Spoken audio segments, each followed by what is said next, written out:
Good evening, ladies and gentlemen, and welcome to Sullivan Stadium here at Franklin High School. Elijah Vanksalata alongside Matt Peck with you here on Zaleski Sports. SEC Football Conference play week 3 in the WIAA here in the Milwaukee area for you guys tonight. It'll be a great matchup between a Racine Case team who came off of a 20-12 loss last week against Sussex Hamilton, one of the perennial powerhouses of the state, who defeated Kimberly in week 1 of the season. Racine Case defeated Cedarburg 17-0 versus them in week 1. Let me turn that down. Anton Graham is the head coach of the Racine Case Eagles, entering his 4th season as the head coach. And coming off of a second round exit last year, but their first ever playoff win in team history. So he's taking this program around ways, and in this matchup, both teams, Lewis Brown, the Hall of Fame coach in his last season, their Sabres are 2-0. They won last week 42-14 against Brookfield Central. And we're getting set to kick away here. Matt Peck, the Franklin Sabres, they've owned this matchup for longer than we've been alive and longer than that. I'll just start out by saying, who haven't they owned a matchup against the Southeast Conference? Their final year in the Southeast Conference, second time we're seeing them this year. It just seemed like they've owned their matchup against everybody, and it's one of those things where Case might have a chance to put it to the end tonight. Connor Henschel will kick it off away, and we are underway from Franklin High School. The kick is going to be returned on the right side. Johnny Matthews is going to be cutting out of bounds to about the 24-yard line. And Racine Case will get the ball first. Franklin won the toss. They deferred for the second half. And here comes the Anton Graham's Case Eagles for their first drive. Used 3 quarterbacks last week in senior Jordan Mackis, quarterback senior Braden Lapari, and sophomore quarterback transfer Jason Jefferson. Yeah, so it's going to be interesting to see what kind of offense he goes with to begin the game here. They're going to start it off with senior Jordan Matkis tonight. 3 wide receivers lined up on the left, 1 on the right. The wide receiver in the shotgun. Franklin has a really great defense as well. They're going to start off with a carry up the middle. Has room to run, cut into the right side, and out of bounds, and a huge run to start the game for Racine Case. That was number 2, Malachi Eccles, who had 121 rushing yards last week with 1 rushing touchdown on 14 carries. Matt Peck, over 200 rushing yards for this Case offense last week. You're going to hand it off once again to Eccles. Eccles, he's going to go nowhere this time. Herder black jerseys that time, led by number 9, Devin Drakowski, the junior. This will be second down and 11, a loss of 1, a tackle for a loss for Devin Drakowski.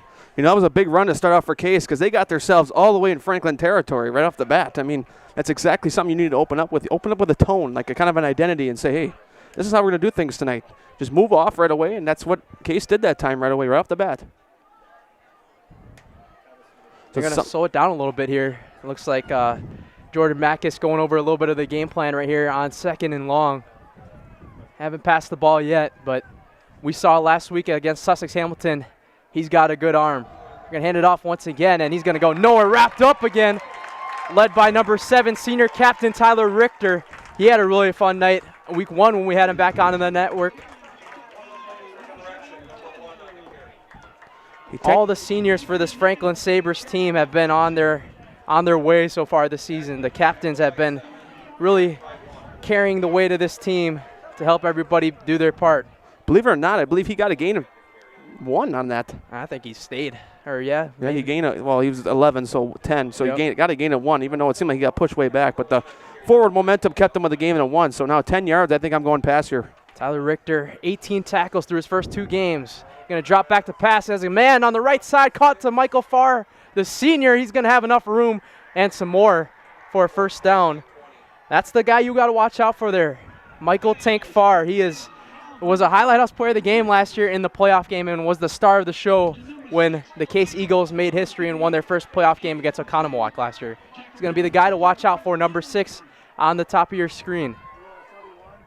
Matt dropping back to pass, going to check it down to his running back, Anthony Liggins. Liggins is going to be taken down for maybe a gain of 1 or something, but the tackle that time was by number 20, Michael Brennan, that time for Franklin. So it'll be a 2nd down and 10 from the Racine Case 31-yard line. So last possession, we go back to like the last half of the possession. I'll just say this, like 3rd and 10, they converted huge on 1st and 10. Case has got to take stuff closely down the field. They got to look for those small plays. I wouldn't look for that home run ball every time. What I'm doing is looking for that close play like they did on 3rd down and 10. Just get to the sticks. Don't worry about throwing that touchdown pass right off the bat. But, hey, they got themselves in good position early in Franklin territory. And Jordan Mackis as well. He's really taking his time for a play. They're not going into a super tempo here. They saw a lot of that last week with Sussex Hamilton's offense. He's going to hand it off to Liggins again. He's going to cut to the right side, making a man miss, and he'll go nowhere that time. Early on, it looked like he could bust out, but a lot of Franklin guys caught up to him that time. I believe that was Devin Drakowski on the tackle again. Number 52. Zachary Keith on the sophomore on the tackle for Franklin. So it'll be a 3rd down and 10 now once again. Racine Case, I would have figured that Matt Giss is going to try to air one out here and try to get Racine Case on the board here first. Yeah, I'm putting pass on this one, obviously, once again, like they just did on last 3rd down and 10, because, you got to get 10 yards. And running, you got to have a pretty good run to get 10 yards. But I'm putting pass on this one, but find somebody open over the middle. That's what I would do. Matt Giss has Tolan Johnson and Morel Jackson on his left, far on the right. He's dropped back to pass. Pressure coming, and he's going to get taken down in the backfield by nobody other than Gabe Martins. Gabe Martins coming into this game, the senior captain leading the team in tackles with 20 tackles, 2 sacks, make it 3 now, and his 5th tackle for loss. And Racine Case loss of 5 here. Punt? Yes. Yep. Without a doubt. It's too early in the game to go for 4th and 15, in my opinion. You're on the road, though, so like if you're before halftime, you got that situation. I mean, especially when the winning streak is at the questionable, that's what we're trying to figure out. If we had it back to 2001, Franklin has won every year against Case, but I'm sure at some point. Michael Farr going to punt it away, and it's almost blocked. Dominic Walters set on the return. They're going to let it bounce out of bounds. Walters, a kick return touchdown last time we had him on the network, and now offensive coordinator Drew Ambrose and Lewis Brown's offense coming out on the field for the first time tonight, led by the junior quarterback Keegan Best, who is making his 3rd start of the season, passing for 13 of 20 last week, 208 passing yards, 1 passing touchdown. And one of my keys for Keegan Best tonight is to get more involved in the deep ball. Sussex Hamilton killed them in that game last week. And you got to try to get guys like Will Kremski and Gavin Sheik very active on those plays. Well, 1st down and 10 for Keegan Best. Going to hand it off to his running back, Robert Beglinger. He'll get tackled. Gain about 1.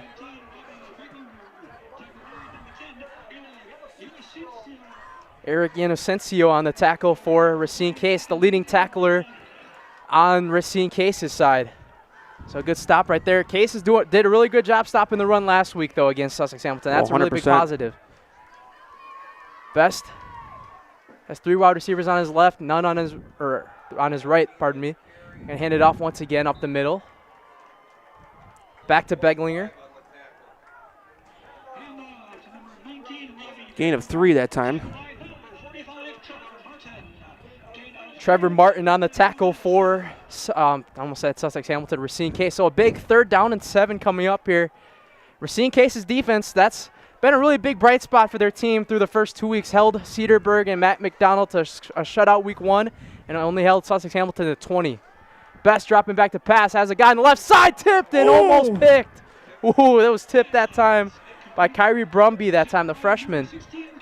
So Case, right off the bat, gets a defensive stop, exactly what they needed. So they set the tone early on with the big run, and now the defensive stop and 3 and out. So yeah, I think that he could almost tip that and been picked and took it to the house too. That's what I'm saying. That was a good tip that time by Brumby. So 4th down and 7. Dominic Walters, the South Dakota State commit, will come back out and punt this one away for Franklin in their own territory.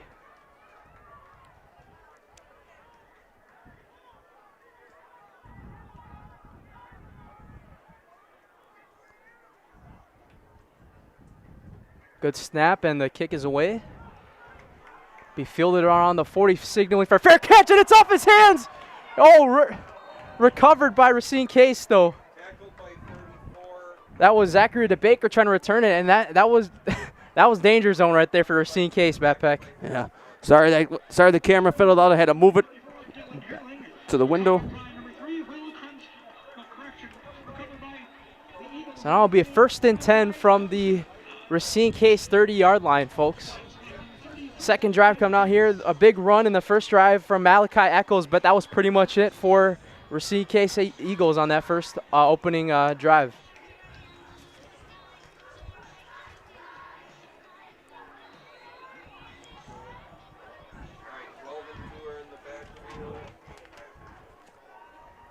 Malachi Eccles joining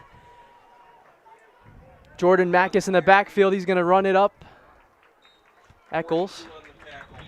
And Anthony Liggins last year, he was out for the remainder of the year. He would have been a really big piece to a really good, talented Racine Case team last year, but I think he tore his ACL last year. So it's a good piece for them to have back this year. Has a few D1 offers.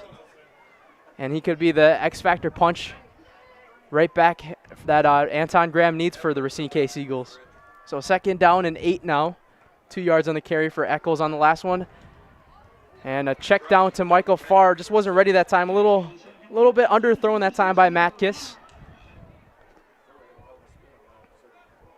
And it'll be a 3rd down and 8. Maybe Franklin could force a 3 and out now. Exactly something they would need early on after the last offensive possession they saw from the Sabres. You know, Case, obviously, you look at obviously on offense, they have the more yardage right now early on, the advantage, but you know, it just takes one big play like Case had on the first possession to start the game, actually, to have that big play to get in the other team's territory. That's what Franklin needs. They can get a 4th 3 and out here and get the ball back, get that one big play, maybe a big run or a big pass from Best. So Case needs to convert here on 3rd down, though, too. I'd be surprised if you bring pressure here. Matkiss drops back to pass, and it's just overthrown. He was looking for Farr again on a slot route, incomplete, and Racine Case Franklin forcing another 3 and out. Only didn't bring too many guys on the pressure that time. There's a flag down on the play. Let's see what this is. Holding on the offense. They're going to decline it, and Racine Case is going to punt it out in their own territory. So first 2 drives for Racine Case. Just one big run from Malachi Eccles, but that was pretty much it. Franklin's defense holding ground. So Michael Farr will punt it again, and Dominic Walters, who had the kick return touchdown week 1 against Catholic Memorial, is there to return. So he's a dangerous man to watch out for. Oh, a little bit of bobbled snap that time. Farr going to punt it up. Walters signaling for the fair catch at the 47-yard line, and good field position for the Sabres as they come out around midfield. Around 5:30 left here to go in the first quarter. Thank you guys for joining us here on Zaleski Sports. Elijah Vanxalata alongside Matt Peck in the Milwaukee area. I'm going to let you guys know, right around the 45-yard line, there's a blind spot in the press box, so you kind of got to move back and forth. So you might see it go black for a minute as I'm trying to move the camera in the air. It's one thing we got to maneuver around here, but it's something that we'll get through. So Keegan Best and the Franklin Sabres coming back out for their second drive. Had a 3 and out their first drive. Best with Beglinger in the backfield, a motioning man to the left, to the right. He's going to check it down, and a guy was ready. Oh, my gosh. What a hit. Wow. Just trucked him. Nasai Nelson just decked him that time. He was ready for that one. Intended target Will Kremski on the motion. And Racine Case coming out firing on defense right now. That was a heck of a hit right there on defense. You know, it's one of those things where he got past the blocker, and I saw it coming right away. I said, he just had it ready right there. So 2nd down and 10. Kremski going to motion to the right again. Best going to fake the handoff, drop back to pass. Rolling to his right, has some time. Pressure coming, and he avoids a sack. And the pass is caught to Robert Beglinger, and he'll be just shy of the first down. Michael Farr and Eric Inocencio on the tackle. But talk about a way to evade a sack that time and pressure from Keegan Best, Matt Peck. That was a heck of a play that Best was able to get it off to his senior running back, Rob Beglinger, that time for a gain of about 8. So 3rd down and 2. I think right now you're in a good spot to run the ball right up the middle with Keegan Best. But keep in mind, once again, Racine Case has a really good front. led by number 77, Montel Seals, the big man for them. Best going to hand it off to Beglinger. Beglinger going up the middle, and he has enough for a Sabres first down. I'd say a flock of Eagles. I couldn't see the main first down. Just a little under 8 minutes gone by here in the first quarter. Been a defensive showdown so far here. Franklin trying to get on the board first. They've have a long win streak over this Racine Case Eagles team over 25 years. First down and 10 from the Racine Case 41.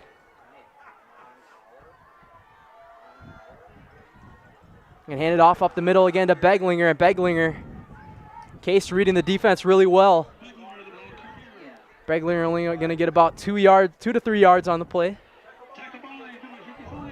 And you see Racine Case's front too. You got 5 to 6 guys out of the 11 on the field, knowing that they're going to run the ball. Don't be surprised here if you get a little play action and he airs it out. I would go for that risk if I'm Keegan Best. You know, you get that guy open down the field, get rid of it right away. Nolan Hahn motioning to the left with Will Kremsky and Gavin Sheik alongside him. Beglinger in the backfield. Best on 2nd down and 8. Going to fake the handoff, dropping back to pass. Has pressure, and Best is going to get sacked. Ooh. Good job keeping the ball, though, in that time. It was number 18 that time on the sack. Dalen Ward on the sack that time. Big hit that time. You know, it was a flock of Eagles coming in that time, but you said it was Dalen Ward on the sack. Huge credit for him to be able to get to that offensive line, that beefy offensive line for Franklin, and get to Best that time. So 3rd down and 15 now for the Sabres. I believe a timeout was called, or just a player getting off the field. That was Sensio checking out. Oh, he's down. That's not one of the guys that you want to see down right now for Racine Case. One of the leading defensive tackles for Case, and one of the scariest threats on their defense as well. For defensive coordinator Dennis Gallagher. So a big 3rd down and 15 coming up here. A little under 3 minutes left to go in the first quarter. Best going to drop back to pass.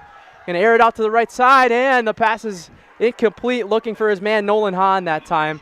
Just a little out of reach that time. And here we go again. Racine Case getting another big stop with the sack, and they're going to have to punt it away, Matt Peck. 100%. Huge stop that time from the Case Eagles, and now the question is going to be see which team can do something on offense first. I mean, get in the end zone or kick it through the goalpost. Not that the big play doesn't matter. So Walters will punt it away for the Sabres again, and Michael Farr will return. Good snap. Good punt by Walters, and Farr is going to let this one bounce. Ooh. It's going to bounce backwards. But a pretty good punt for Dominic Walters, and that'll set up Racine Case inside their own 20 at the 9-yard line. I have a feeling the way this game's been going already early, Matt Peck, that this is going to be a very low-scoring game. Yes, the defenses look outstanding for both teams early on, but you get one of those big plays, it can change something.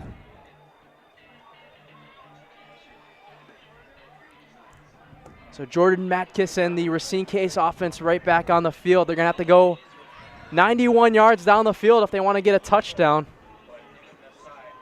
And here we go, Franklin student section. We're in the USA theme tonight, making some noise. And Michael Farr actually is going to come up in like a wildcat formation. Going to hand it off on a jet sweep to the right side, and he's going to get eaten up right away. Gain of a 1 yard. Malachi Eccles on the carry. Mason Peters on the tackle for the Sabres. So 2nd down and 9 coming up. So interesting format that time as Michael Farr came back in under center to receive the snap, and then they did a little jet sweep to Eccles. Trying to trick him up a little bit, but Franklin wasn't fooled.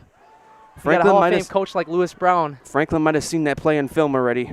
Oh, looks like Farr going to go back out in that wildcat type format again. And he's going to keep it himself this time, but only get about a gain of 1 to 2 yards on the play.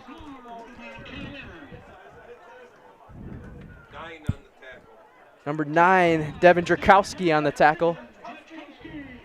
Devin Drakowski Been a really busy man tonight here. A couple tackles for Franklin at big moments. A little under 2 minutes left to go in the first quarter. Still no score here. 3rd down and 5. And it looks like once again, Michael Farr will line up as the acting QB. So this is pretty interesting right now, Matt Peck. I like Anton Graham's, creativity. I do. I like coaches that, run these creative. Echo's going to motion around. Farr going to try to get some blocks on the right side, and Farr going to get around nothing that time. Might even lose a couple yards on the play there. So it's a 3-and-out for the Racine Case on a drive where Michael Farr took all 3 plays on the snap and didn't really get too much. Tried to do a jet sweep. The first play got 1 yard and pretty much went nowhere after that as Farr just tried to keep it himself in a wildcat formation, and Farr going to have to punt it away for Case on their 3rd drive. The camera screen is going to be coming your way any moment. You got to be ready for Dominic Walters here. He could get a big run at any minute here. Over 100 receiving or return yards for Dominic Walters this season on the punt returns. Michael Farr will punt it for Racine Case. Good punt away. Oh, not a good punt. That one's going to bounce to around the 41. Walters going to let it go to around the 44-yard line where Keegan Best and the Franklin Sabres offense will set up shop for their 3rd drive in really good field territory here at the Racine Case 44. How about that, Matt Peck? I mean, Michael Farr and Dominic Walters both doing vice versa. One of them receives the punt when their team is punting it, and then it's kind of just the other way around on the other end. Both players, Dominic Walters and Michael Farr, are the big reasons why their teams are successful right now.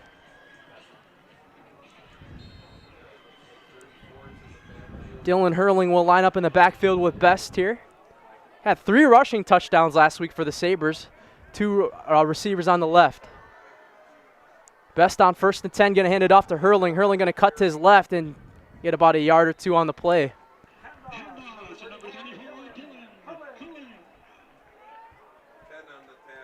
Number 10, Eric Inocencio on the tackle that time. So that'll take us to the end of the first quarter. 0-0, a big defensive game. If you like defense, please stay with us here and share it. And on Zaleski Sports, we'll be right back, ladies and gentlemen.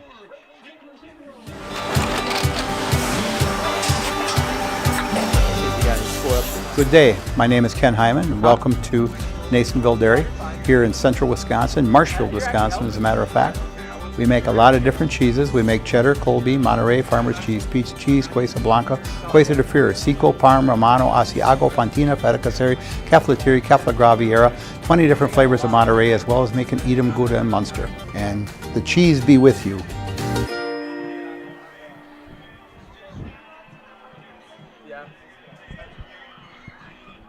Get more sales, more customers, Do you hear them? more employees, more community support. Let Zaleski Sports help you today. Our advertising rates are less than what you have in your pocket now. People just like you watching this broadcast are your next customer or team member. Plus, you'll have the satisfaction of making sure that our light continues to shine on these student athletes. Use the phone in your hand. Email us now.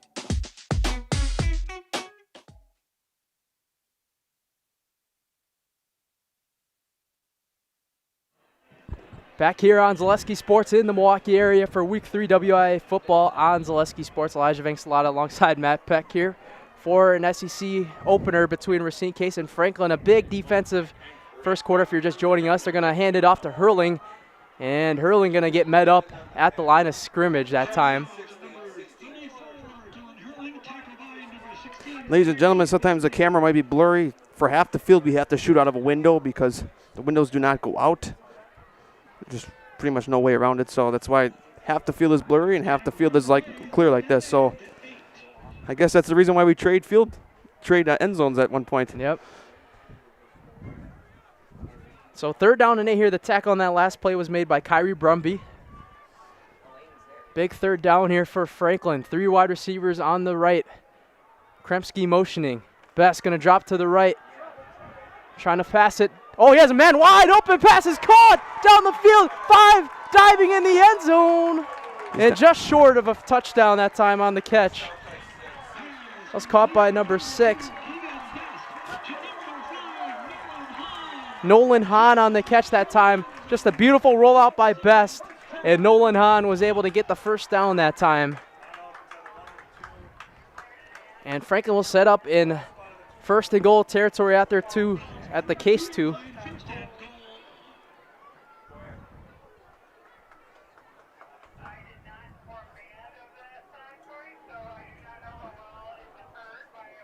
So Best will line up. Or no. Is that Dominic Walters? Looks like it. Dominic Walters is lining up in a Wildcat here. He's going to take the snap. He's going to fake the handoff. Walters didn't get there. It's tackled that time by Eric Inocencio again. So Franklin trying to do a little bit of what Case was doing to end that first quarter.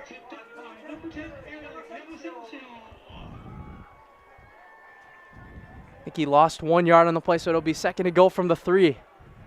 Franklin going to line it up once again with Dominic Walters in the backfield. There's 2 guys on the left, one on the right, one is motioning. Kremski. Ooh. High snap. Walters driving in. Touchdown, Franklin. Dominic Walters has a touchdown in our broadcast again, Matt Peck. This time a rushing touchdown. On the Wildcat formation, and the Sabres get on the board first. 11 and a half minutes into this game. And now that's going to put a little bit of pressure on Racine Case here, a team that struggled a little bit on offense this year. So now Connor Henschel will kick it for the extra point. It's been pretty good so far.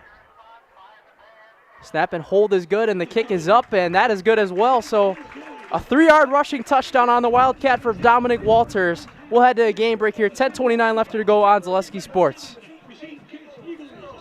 Hey, you're tuned in to Better Halves. Skip, I love my hometown, and I want a health plan that feels the same way. So what are your favorite local date spots? Yeah, I know like all the date spots in Eau Claire. Jane, I'm Steve from Security. I've lived here in Wisconsin my whole life, and that means I understand your health coverage needs better. By the way, Doug, it's Eau Claire. I have a dozen Eclairs in my dressing room.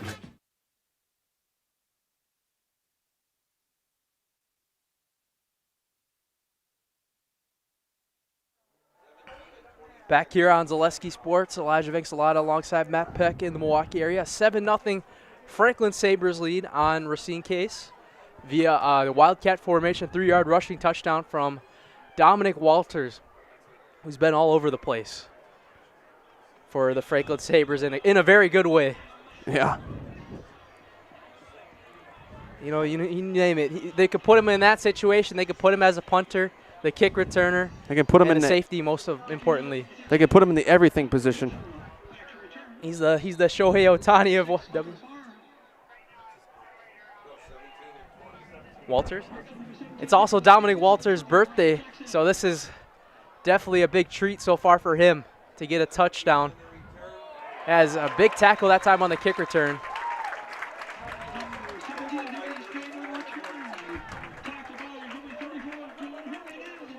Dylan Hurling, the running back, on the tackle that time. And Racine Case going to have to start up inside their own 15 once again. A couple of score updates from my area. Muskego up 14-0 on Pewaukee. Middleton up 7-0 on Madison Memorial. Kettle and Oconomowoc 0-0 in the first quarter. And Indian Trail leads Oak Creek 14-7 at the half. So, and Arrowhead and Waukesha West still tied at 0-0. That's a couple of our score updates in our area. Wow, that's crazy. I waited till the second quarter first to give score updates. You know, a big update here. That's the Indian Trail Oak Creek game. That's one to keep an eye on. Matt Kiss going to hand it up. Oh, my gosh. What a tackle that time. Malachi Eccles on the carry. Dominic Walters just came in like a freight train once again and boomed him down. 2 yards on the carry. Malachi Eccles once again. You know, keep in mind, Racine Case, they might want to score here before the half because Franklin gets the ball to start the second. Yeah, that was a smart move by Franklin to defer to begin.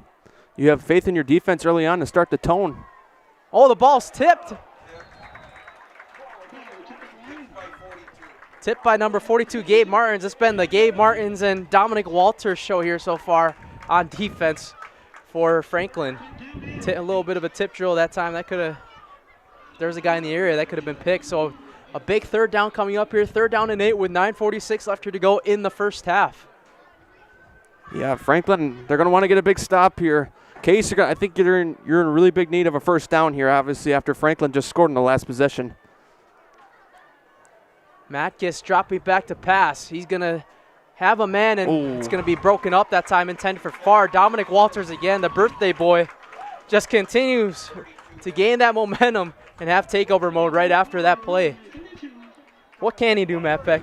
It's a good question. I mean, he's been all over the place tonight out there on the field. And right after he deflected that pass, he's already setting up to return the punt. The Catholic Memorial game is a good example when we had him in the house as the highlight house player of the game, but he did everything that game. You know, Keegan Best, it was his first starter on the varsity for Franklin, so Dominic Walters came in and took over that game. And it seems like tonight Dominic Walters knows Zaleski Sports is here because he's like, well, let's do it again. It's a little dangerous territory here. Farr didn't have a good punt last time. That set up the Franklin touchdown. This one almost blocked. Walters going to signal for the fair catch right around the 46-yard line of Racine Case. Yeah, there's been a lot of close calls tonight when Case has been punting. Almost blocked, yeah, there's been a couple of close calls. And if that one would have been blocked, that could have been taken right away for a touchdown. Oh, 100%. Right in that territory. Back-to-back drives where that's happened. So Keegan Best, you know, they're getting pretty good here with field position, though. That's the credit they get tonight so far, Matt Peck. Absolutely, and Franklin last possession they took advantage of the short field position because they went down and went and got a touchdown. So it depends on how you utilize the short field position.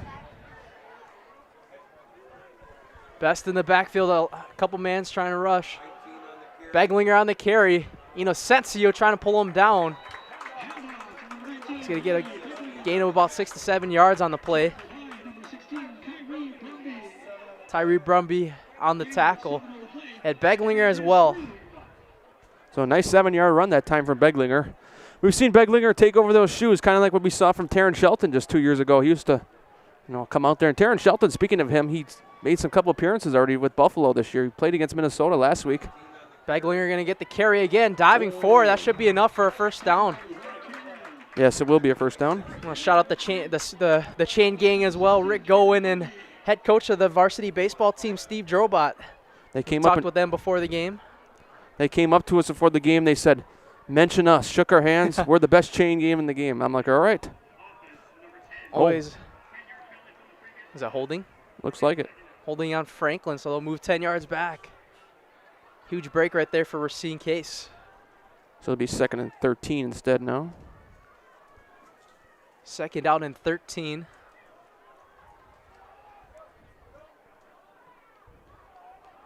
I think Racine Case, you kind of sense it on the linebackers right now that they might be bringing pressure soon. Beglinger in the backfield with Best. Going to fake the handoff. Best going to drop back. He's got to let it go. And oh my gosh, staying on his feet, Beglinger. How? Oh my gosh. Rob Beglinger. He's just, he's hard to take down. That's how you know he's working leg day hard. That was a heck of a catch there. It almost looked like it could have been an interception almost. Yeah. Best had a lot of pressure coming at to him, like I was saying, and now it'll be a 3rd down and 8, a crucial one for Franklin. And I think if you're Racine Case, you gotta bring the house here and try to pressure the young quarterback. Last week, Robbie Beglinger had 116 rushing yards and 2 rushing touchdowns and rushed for a 63-yard rushing touchdown as one of his big highlights last week. So big 3rd down and 8 coming up for Franklin. Best. Going to drop back the pass, looking to his left side.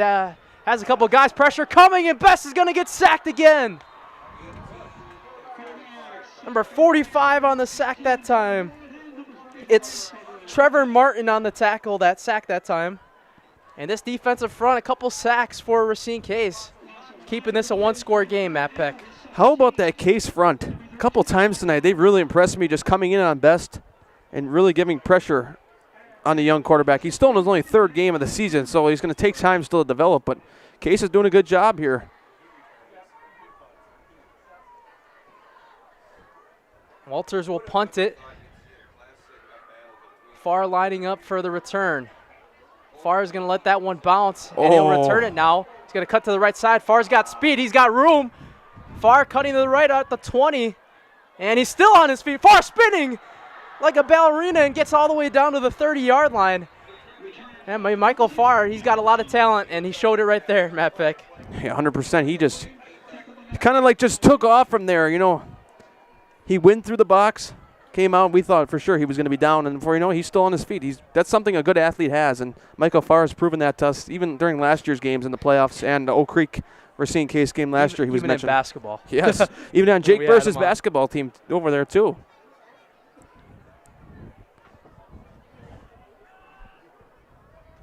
So Case will set up shop here from their own.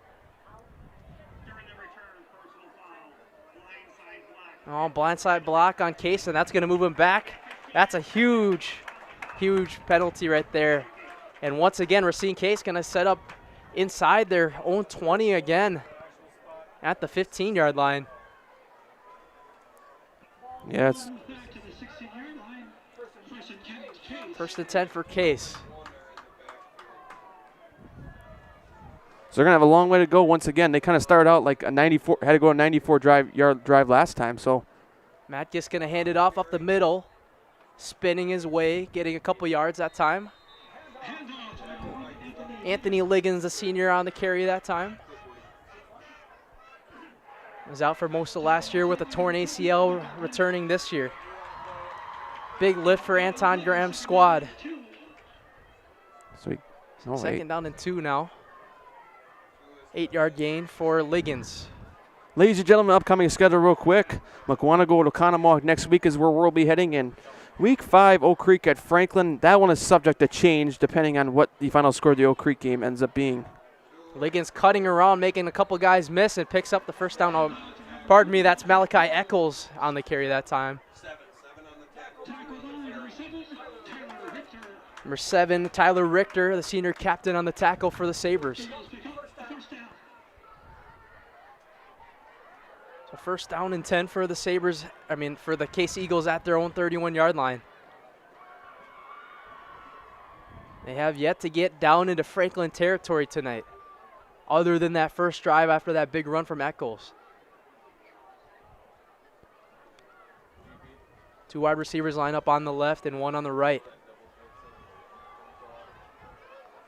Matt Gist dropping back to pass as a man, and it's just a little overthrown that time, intended to Morrell Jackson that time. Just a little bit high that time. He had him open. It's kind of one of those situations where you look back and say, okay, it's an error on me or it's an error on you to say, okay, listen, here's how we get open next time, or like read each other better. Because sometimes when somebody goes out like for their first target, it's like the game. You know, you're going against a pretty good team in Franklin, well known for their defense, especially this year. It's only the second quarter. You got lots of time to clear things up still. So a second down and 10 from their own 31. But Matt Gist going to hand it up the middle to Malachi Eccles. Gabe Martin's on the tackle for Franklin. Have you noticed that? It's been a lot of Gabe Martins, Tyler Richter, Dominic Walter so far on the defensive front for Franklin, as well as Devin Drishkowski. So a third down and 6 for Racine Case. Got to try to get another big one here. Oh, 100%. And I think they're in desperate need of a first down here. Franklin hasn't been doing much on offense. I'll just say it that way. But Case, it'd be just get that nice feeling to get in and get that 7-7 game. Or at least even get a field goal and just say, hey, we got ourselves in that position and we got confidence we can score the ball on this defense. So a third down and 6 from the Franklin's own 35-yard line, or Case's 35-yard line. And hand it off up the middle again. They don't pass on third down, and they're going to get stopped short. I don't know about that one that time. Going to try to air it out that time. I know the passing game hasn't been working well, but you got to try to see what you got there. I don't know. Okay, never mind. He was looking towards the sideline at first, like, oh, maybe they might go. Because you know you're struggling on offense. You need a tempo, like a momentum tempo. I thought maybe they'd think about it, but looks like it's too early to punt in that situation. And somehow you fail it to get Franklin even better field position than you have all night. So smart move by the Eagles not to. Farr will punt it away. Once again to Dominic Walters. Punts haven't looked very pretty so far tonight for Michael Farr. It's a good snap this time. This one's a pretty good punt, and it's fair caught at Franklin's own 34-yard line. Good job holding in. Dominic Walters with the pressure coming. 4:04 left here to go in the first half. Still 7-0. Franklin leads. We'll stay here. See if I could find some more score updates here while we're at it before Franklin comes out for another drive.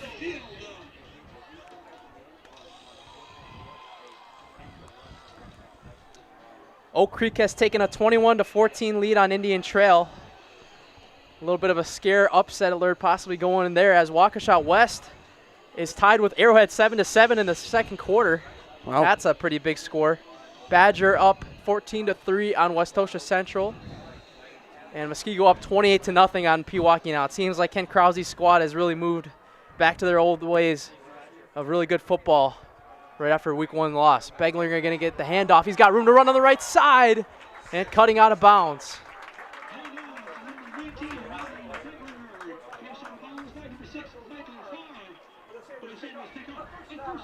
Michael Farr on the tackle that time, just to push him out of bounds. Clock stops at 3:56.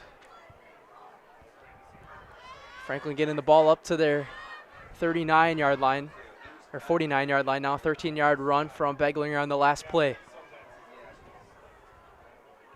Best. Gonna fake the handoff, passes it to his target. He's got a man for a first down, a little bit more, a little out route that time to Will Kremski. Another first down for the Sabres.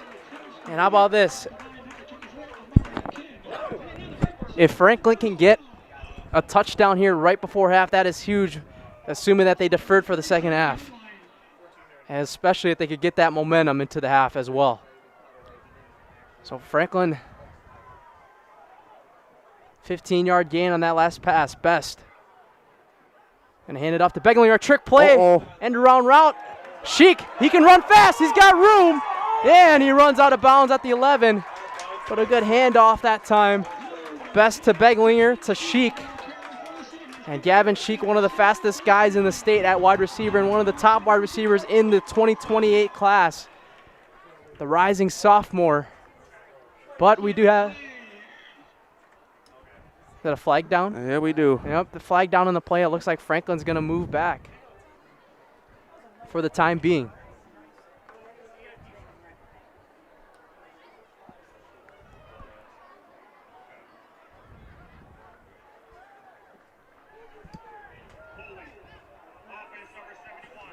Holding on the offense, it's number 71, the captain, Henry Vallee, that time. So a little trickery play from Lewis Brown, but doesn't matter because it's a holding penalty. Yeah, killer for Franklin that time on the offensive end. They got that big play down the field. Now they're going to have to shut up shop again. At the case 40. So be about 1st and 13. Best on first down. Kremski motioning to his right. He's going to drop back to pass. Pressure coming. He's going to just dump it off to Tyler Richter. Richter has room to run. Richter, one man to beat. Richter diving inside the 10. Tyler Richter, the edge rusher and the tight end for the Sabres, getting a big check down pass that time. And Keegan Best has really just done a really great job rolling around the pocket tonight.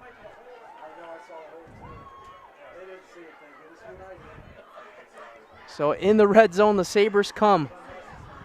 Under 3 minutes left here to go in the first half. Ball spotted at the 9, 1st and goal for Franklin.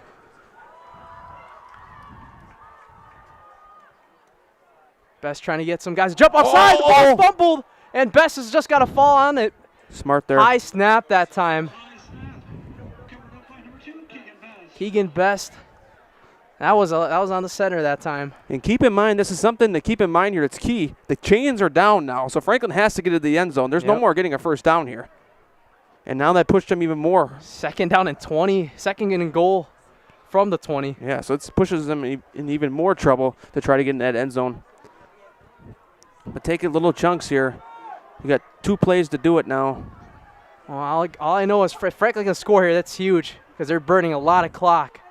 Going to hand it off to Beglinger. Beglinger cutting to the right and being wrapped around. Good tackle. Number 53 wraps up Beglinger that time. It was Kamarian Williams, a senior that time. Hang on a flag. And another flag coming down on the play. I thought I saw I thought his face mask, right? Yeah. That's a huge penalty if there is one. No penalty, right? I don't see, right? Well, the clock stopped, so that's why I'm wondering, and it wasn't a first down, so. Yep.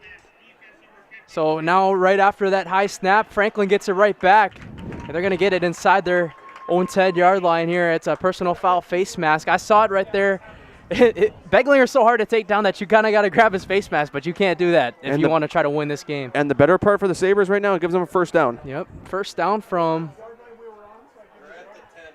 right about almost where we started the first and goal, but just the 1 yard back at the 10. So first to go from the 10 for the Sabres.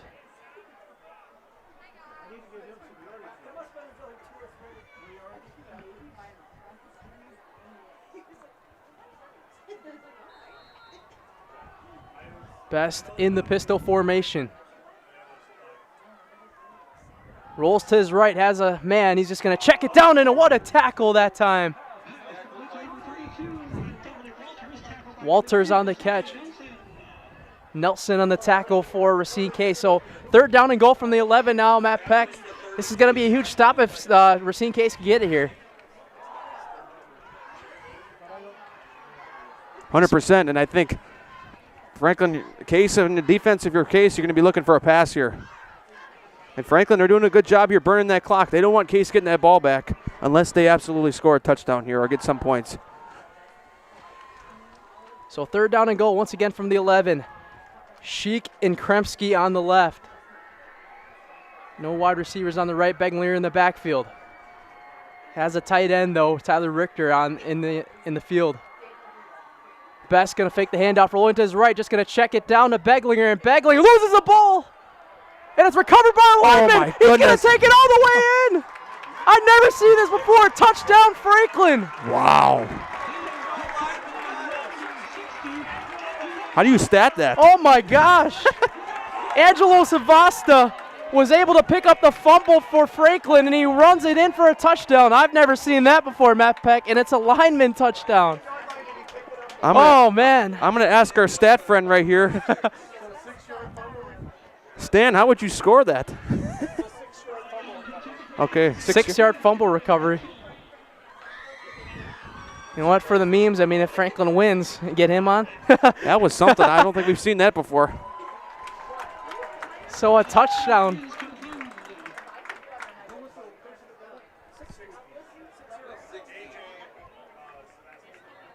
Angelo Savasta with the recovery, 6-yard rush for a touchdown. That could have been huge, and it just all worked out like they drew it up. And the extra point is good from Henschel. 14-0, Sabres lead with 50 seconds left. We'll come right back here on Zaleski Sports. Hey, Fleet Farm fans, you asked, we listened. You wanted lower prices? You got them. In-store, online. We drop prices everywhere. Lower prices on summer favorites like Liquid Pool Shock, Griller's Gold Barbecue Pellets, and Airhead Towables. Lower prices on big name pet care like Purina Tidy Cats. Lower prices on Valvoline motor oils. All because you said so. Look for the bright green price drop signs to find new lower prices on everything you need for everyday life. Only at Fleet Farm.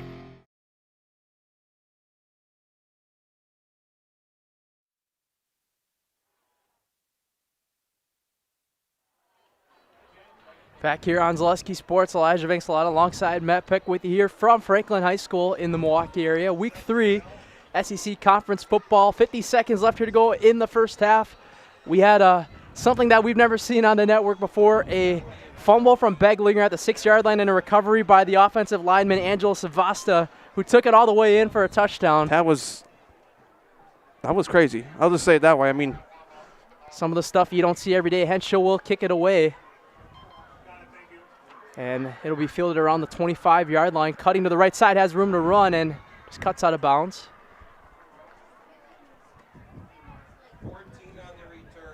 Tolan Johnson on the return for Racine Case.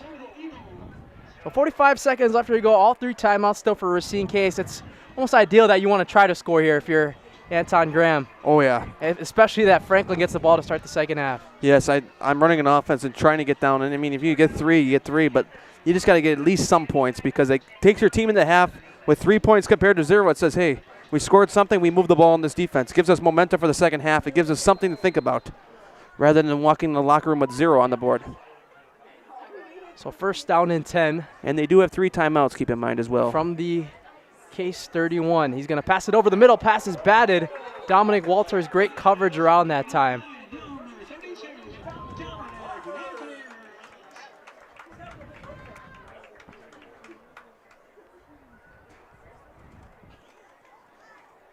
Second down and 10 from 31, 41 seconds left. Racine Case, keep in mind they haven't beat the Franklin Sabres in a long, long time. Yes, it's been over 25 years at least. That's the record books go back to that we can see. So, I mean. Matt gets rolling to his right, has a lot of time. He's going to pass it, and the pass is caught on the right side to Morel Jackson. Forced out by number 23, Mason Peters. So it'll be a first down and 10 for Racine Case at their own 31.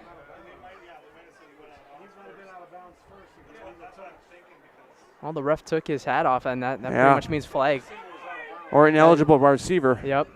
Because he might have ran out of bounds and came back in to catch that ball. So, let's see.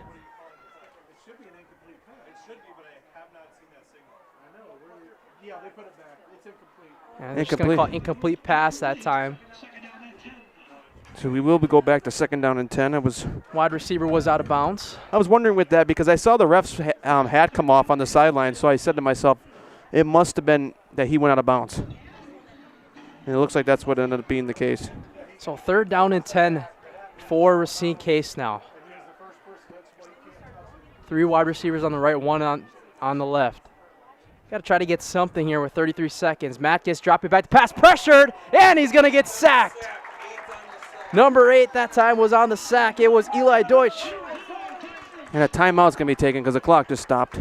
And Franklin's going to call timeout all 3. Might as well use them now and try to hope for a birthday boy return touchdown, if you will, huh? Oh, it was a Franklin timeout? Yep. Okay. I think so. Yep, it was. All right. I mean, I would assume so, right? I mean, big sack that time from the senior Eli Deutsch.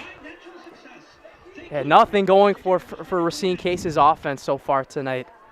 Franklin's defense just doing a terrific job tonight. Led by defensive coordinator Ken Whiskey. So clock recessed to about 27 seconds. We've seen a lot of kick returns even here last year. Shades of Dayton Klubertans, Betpeck. Caden Kostowitz, too. I mean, we just seen everything last year. Keep in mind, it was against some of the teams on the lower end of the conference, but still, it was exciting. You know how hard it is to take back a kick? It doesn't matter who you're playing. I mean, he's already been in the house once, or maybe more than once. Punt is away far, almost blocked again. This time, he's just going to signal for a fair catch. Walters at about the 45-yard line. So 22 seconds left here to go. Franklin will get the ball at the Case 45. Do you try to take a couple deep shots here and try to almost knock it out here? Why not? But you brought up a good point before the game. Franklin scored all their points in the first half last time they played last year. They didn't score at all in the second half. So 27-0 at half last year, and Case was able to hold them scoreless. So, I mean, it's something to think about here. If you're Franklin, you got to tell, if you're Lewis Brown, you got to say, hey, even though this halftime lead, even if it stays 14 or goes to 20 or 17, you say, hey, we got to keep scoring.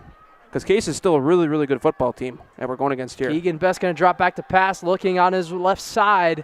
Can't find anybody. Almost intercepted that time. Just right through the hands of number 5, Jalen Garrett.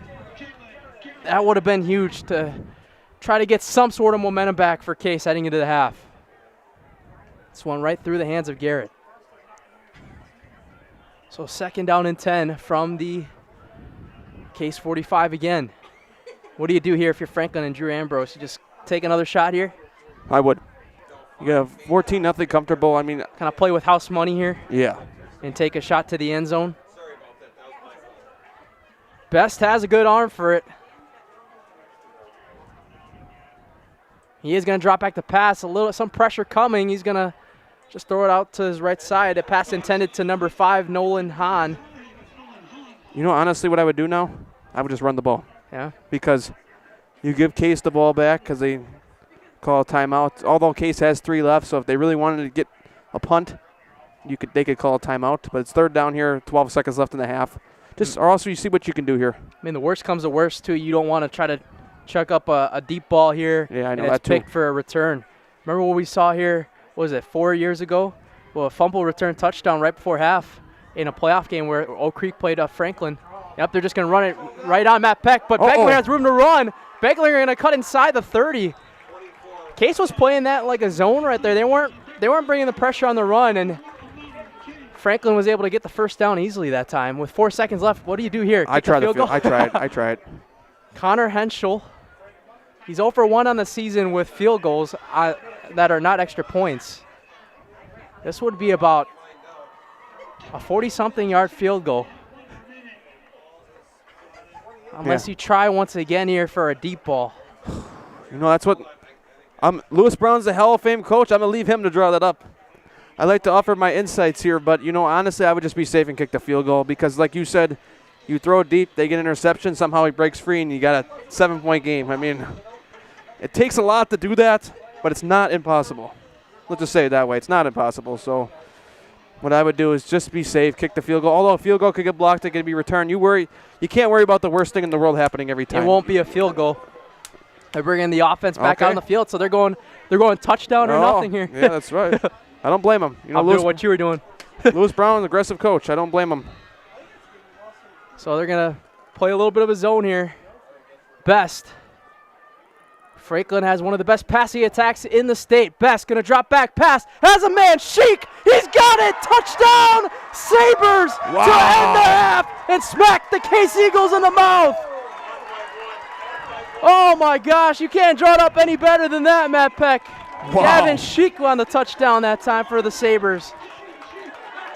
And what an end to the first half for the Franklin Sabres. That was something. You know, Lewis Brown's the Hall of Fame coach. I should never doubt him again. I never doubt his play calls again. Now they get to go into the half with a 3-possession lead heading into the half. What am I saying? Doubt his play calls. I shouldn't question him going for it on first down with 4 seconds left. Henschel will attempt the extra point.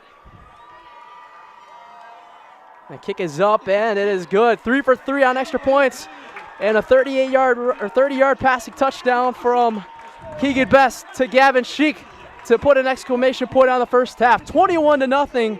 Sabres lead on the Racine Case Eagles.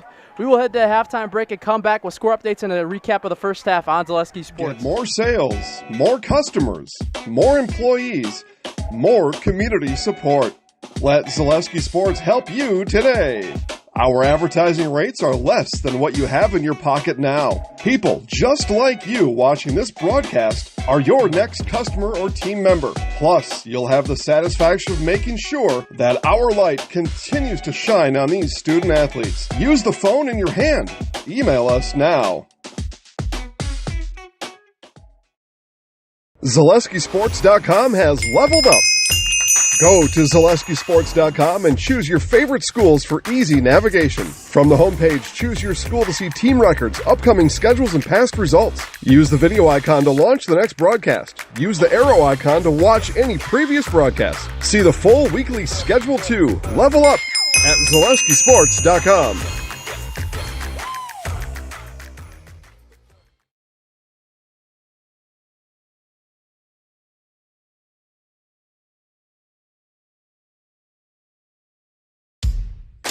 Hey, Fleet Farm fans, you asked, we listened. You wanted lower prices? You got them. In-store, online. We drop prices everywhere. Lower prices on summer favorites like Liquid Pool Shock, Griller's Gold Barbecue Pellets, and Airhead Towables. Lower prices on big-name pet care like Purina Tidy Cats. Lower prices on Valvoline motor oils. All because you said so. Look for the bright green price drop signs to find new lower prices on everything you need for everyday life. Only at Fleet Farm.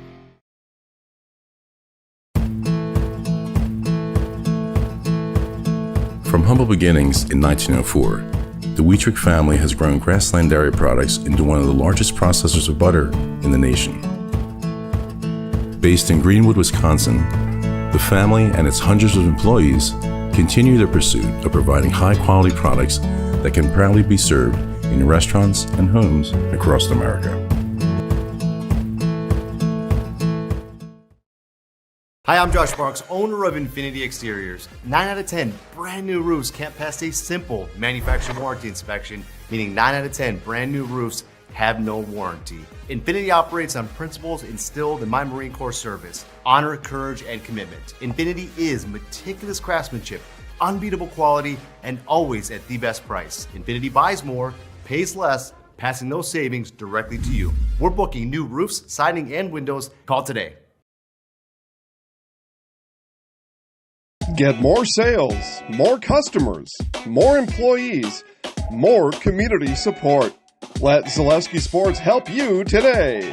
Our advertising rates are less than what you have in your pocket now. People just like you watching this broadcast are your next customer or team member. Plus, you'll have the satisfaction of making sure that our light continues to shine on these student athletes. Use the phone in your hand.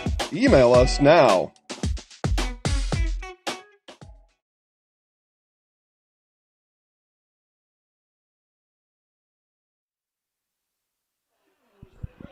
Back here on Zaleski Sports, Elijah Venksalot alongside Matt Peck with you here. Week 3 WIAA football on Zaleski Sports. 12.5 minutes left here to go in the halftime break. 21-0 Franklin Sabres lead on the Racine Case Eagles. So a little bit of recap of the first half. Franklin and Racine Case were tied through one quarter here. Big defensive fight, a lot of punts from the two heavyweight players in Michael Farr and the birthday boy, Dominic Walters. Franklin first got on the board in the start of the second quarter with a 3-yard rush. It was a rushing touchdown from the birthday boy, Dominic Walters, once again on the Wildcat formation.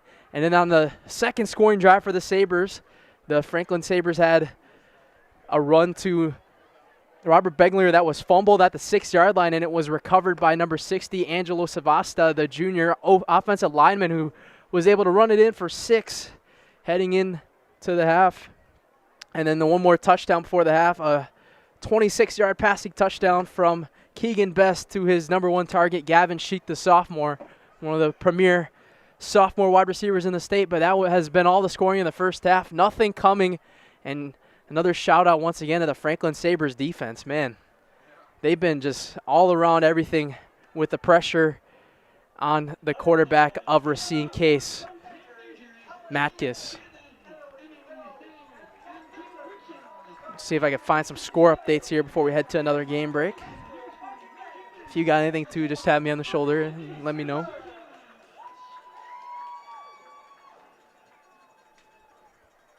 But a 21-0 score here. 28-14, Oak Creek leads on Indian Trail right now. A 15-6 lead, Arrowhead leads on Waukesha West. At the half in Pewaukee, Muskego leads Pewaukee 42-0. A 20-7 lead for Waterford on Beloit Memorial at half. Union Grove is leading Elkhorn 10-6. New Berlin Eisenhower up on Wauwatosa East 14-8. The Slinger Owls only up 13-7 on Hartford. Lake Geneva Badger up 20-10 on Westosha Central. Catholic Memorial up 28-0 on Waukesha North. And Oconomowoc up 25-0 on Kettle Moraine, with a Mukwonago, and then a Mukwonago 28-7 lead on Menominee Falls. Let's see. And that's pretty much it for the scoring here. We'll take a game break here. Still a little bit over half of halftime left. 21-0 Franklin leads on Racine Case. We'll be right back on Zaleski Sports. The biggest name in streaming and the biggest name in Wisconsin high school sports broadcasting are now in the same place. Download the Zaleski Sports app on Roku today for easy viewing of your favorite high school sports. Find games by season, sport, or school, then sit back and enjoy. Download the Zaleski Sports app on Roku today. Really? I need to see how that looks on YouTube. We're back with Better Halves. Jane is looking for a better health plan. Jane, I need someone who'll make time for me. So, how would you two get to know me? You want time?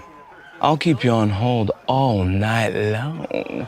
He sounds gross. Jane, I'm Steve from security. I won't treat you like a number. I've got award-winning service and coverage made just for you. Now that's better.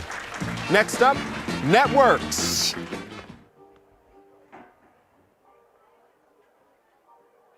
Get more sales, more customers, more employees, more community support. Let Zaleski Sports help you today. Our advertising rates are less than what you have in your pocket now. People just like you watching this broadcast are your next customer or team member. Plus, you'll have the satisfaction of making sure that our light continues to shine on these student athletes. Use the phone in your hand. Email us now.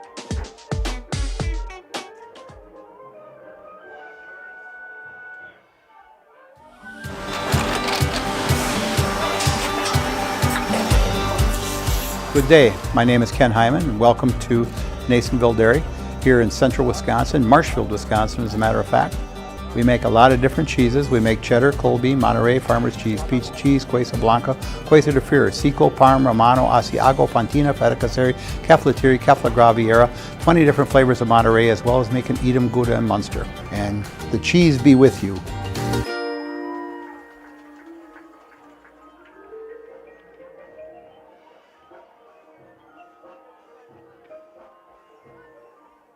Get more sales, more customers, more employees, more community support. Let Zaleski Sports help you today. Our advertising rates are less than what you have in your pocket now. People just like you watching this broadcast are your next customer or team member. Plus, you'll have the satisfaction of making sure that our light continues to shine on these student athletes. Use the phone in your hand. Email us now.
Hey, you're tuned in to Better Halves. Skip, I love my hometown, and I want a health plan that feels the same way. So, what are your favorite local date spots? Oh, yeah, I know like all the date spots in Eclair. Jane, I'm Steve from security. I've lived here in Wisconsin my whole life, and that means I understand your health coverage needs better. By the way, Doug, it's Eau Claire. I have a dozen Eclairs in my dressing room.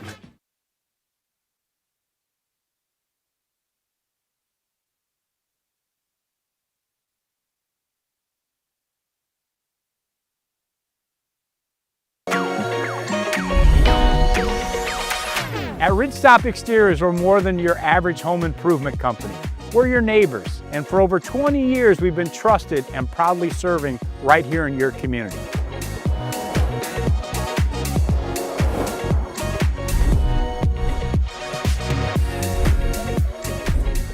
Customer service is our #1 goal. Call now for your free estimate. Ridgetop Exteriors.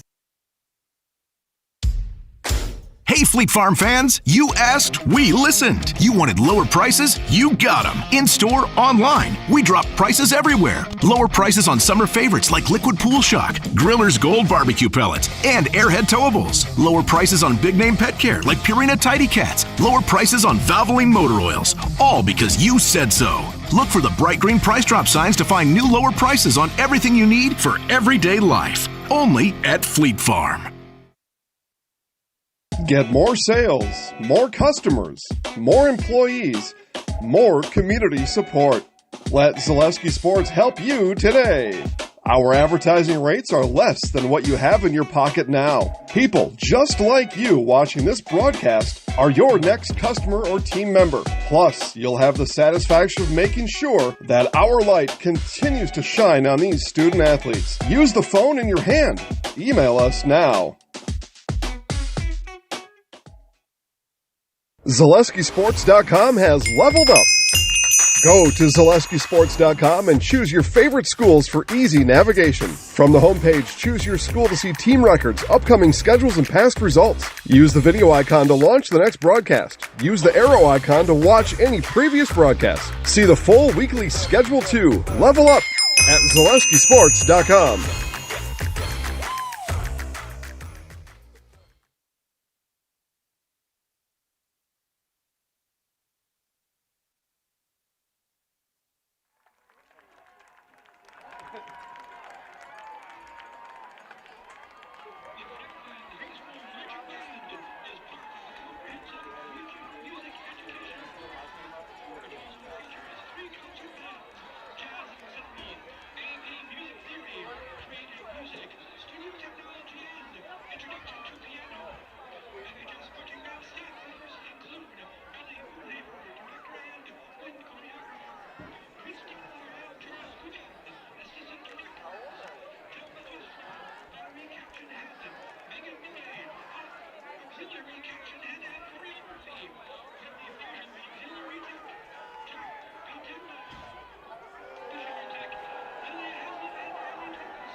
Back here on Zaleski Sports Live, Vince Salata alongside Matt Peck with you here, getting set for the second half here. Warm-ups beginning. 21-0 Franklin Sabres lead on Racine Case. A little bit of a, we saw a little bit of a close-up here via Jesse Booker on Facebook on that Beglinger play. It looked like it was a drop, but it wasn't called that. It ended up being a touchdown for the offensive lineman, Angelo Savasta. So if that one didn't count, it could have still been 14-0. Yeah, we saw it close up. We saw it on the Facebook. One of the Racine County guys shoots highlights here, and we saw. I think I spot somebody I know that we've had put in the house in the student section up front right now. It's one of the star players for the basketball team, coached by Tyler Perdola, Jacob Mislich, having them lead a chant right now. That's the problem. When we show up to games like this, we see people we've known for years. It's like these people know Elijah more than me. They would look at me and be like, "Who are you?" Yeah. It's just with the draw right now with us doing every other week that I get Franklin every time. But I'm not mad about it. I mean, this is a good team. Well, people know you live in the biggest house in Franklin. Oh, come on. I'm kidding. You too, bro. Oh, yeah. Yeah, me. Oh, wow, they put 3 minutes back on the clock, so we're going to have to take another break between there. And let's actually give some score updates, though, while we're at it. And I'll react and tell you if that's surprising or no. Let's see here. Actually, I'll do the WISFB handle on Twitter.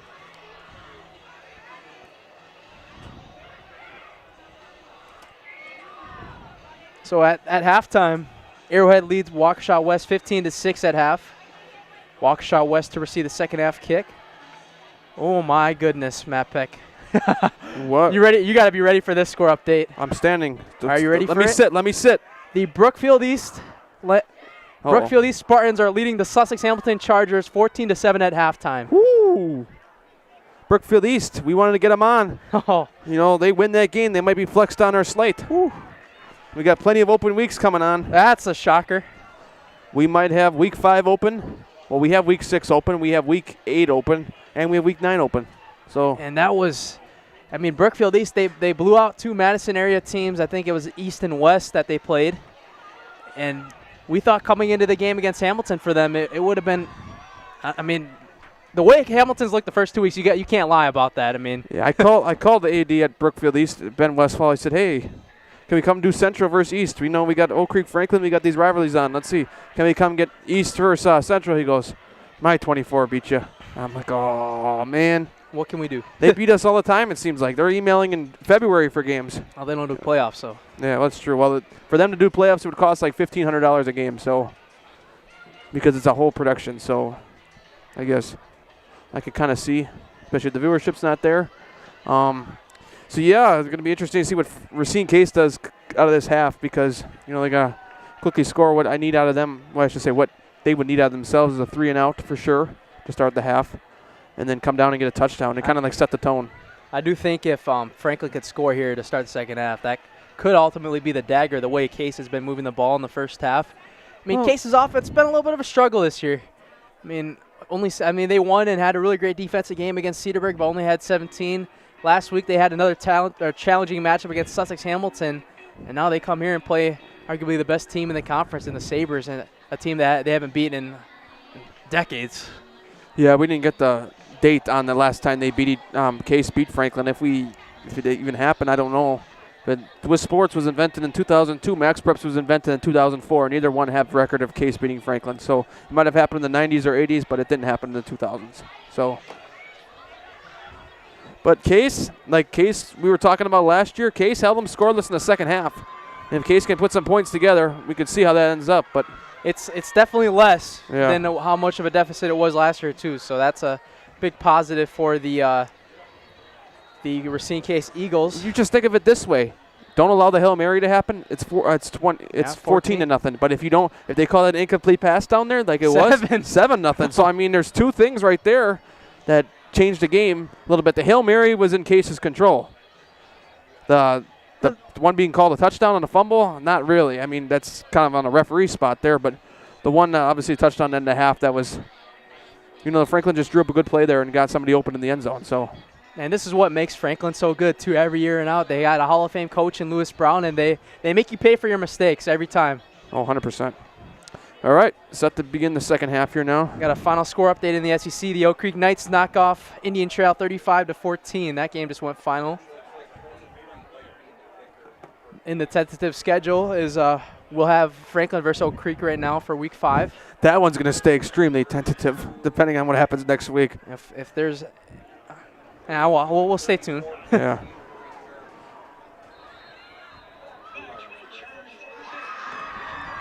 So Racine Case will kick it off here. Number 23.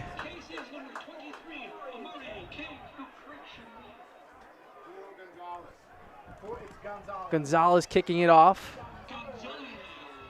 Walter's on the return. Walter cutting outside to the 30-yard line.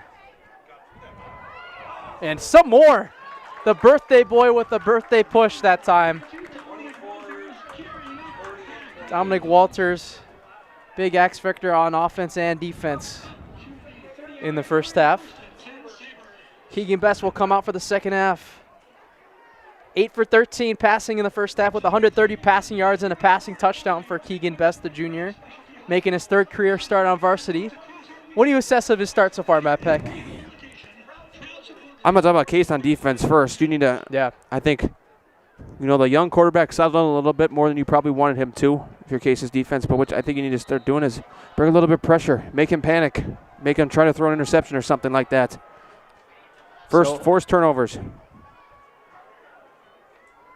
Oh, the ball's fumbled in the backfield on a Kremski, kind of another Wildcat formation that time. Best was not on the field. Seems like Franklin trying to get a little savvy. Drew Ambrose again, didn't work out that time on the Wildcat. And lost 7 yards on the play, 2nd and 17.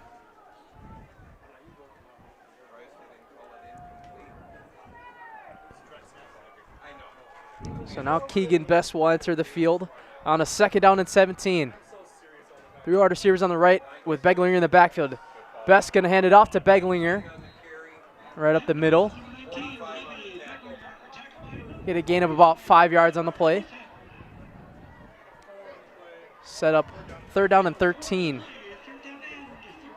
So this is a huge moment right here, and I think if you're Racine Case, you got to bring some pressure here. 100%. Try to get to the young quarterback, Keegan Best. We talked about this a lot in the first half. Keegan Best, a first-year varsity starter. So only 3rd game, too. So 3rd game of the year, there's bound to be some mistakes happening. So almost that high snap earlier almost costed Franklin, but Case needs to look for something like that again and try to force a turnover here, even a shorter The field. pass is tipped in, almost caught that time. Intended for Sheik. That ball was batted up, and it looked like Sheik could almost came down with it on the tip.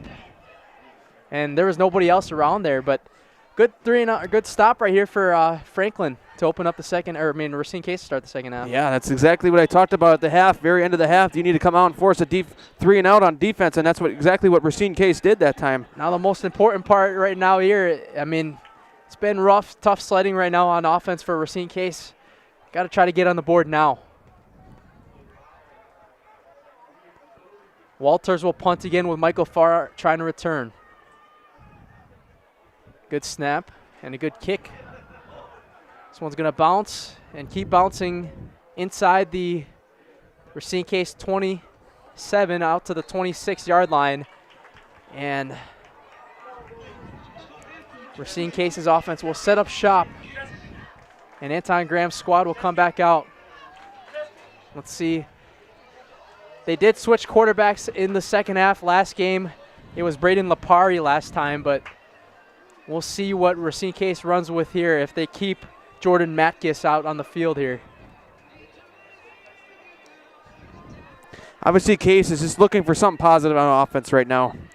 Oh, yeah. 0 points in the first half. It'll be the Milwaukee Academy of Science transfer Jason Jefferson playing at quarterback now for Racine Case. He's got good running abilities. Rushed for 30 rushing yards last week as here we go. A run up the middle to start it. Oh, some flag. Oh, the ball is out. Franklin has it, and it's a turnover. Wow. Oh, my gosh. Mason Peters on top of it. Oh, no. You just – Racine Case just cannot catch a break right now, Matt Peck. And Franklin just making them pay once again and just hitting them on all edges right now. Yes, if your Case, that's definitely the worst possible thing that could happen right there. Couldn't tell the ball came out. Obviously, the running back fumbled it. It must have been punched out.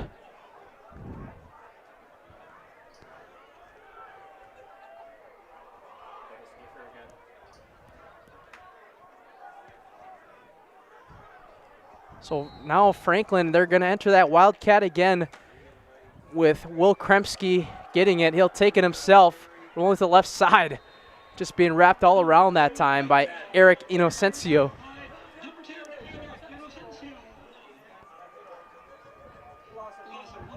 And also 1 yard on the play. Inocencio, one of the big defensive threats. Team leader in tackles for Racine Case. So 2nd down and 11. They're going to hand it off and a little trickery to the left side. Hurley has it. Hurley's got burners on, and he's gone. Touchdown, Sabres. Dylan Erling, the senior who had 3 rushing touchdowns last week, gets another one tonight. And now it's a 4-possession lead for Franklin. And you got to think this is danger zone for the Racine Case Eagles now.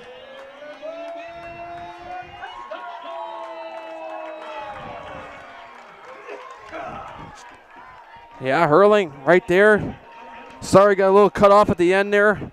The blind spot right away in the way again, the press box, but got most of it. But, it's one of those things again where Case turnover right there kind of led to that. The Sabre mascot running through with the flag right now. Hang on, there's a flag. The flag down on the play as we speak. Not every school has a mascot out for you. Yeah, it's true. You don't see that every day. the encroachment on the defense. They're going to decline the penalty and just attempt the extra point. Henschel 3 for 3 on extra points so far. Hasn't missed one yet this season. Hopefully I don't want to.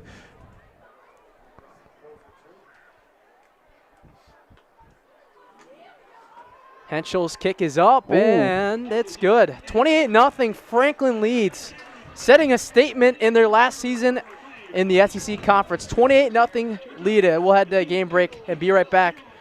Racine Case ball right after this on Zaleski Sports. Get more sales, more customers, more employees, more community support. Let Zaleski Sports help you today. Our advertising rates are less than what you have in your pocket now. People just like you watching this broadcast are your next customer or team member. Plus, you'll have the satisfaction of making sure that our light continues to shine on these student athletes. Use the phone in your hand. Email us now.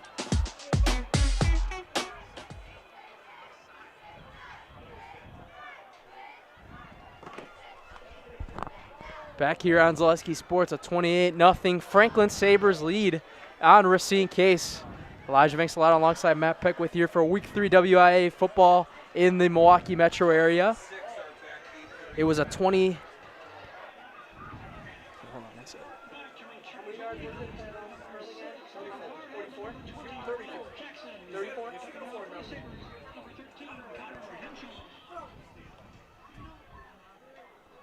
Dylan Hurling on the rushing touchdown on the last play. Franklin's rushing attack has been lethal all season long in the first 2 games.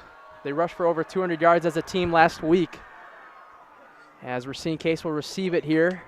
Going to take a little bit of a miracle here. Good return, though, out to the 36-yard line.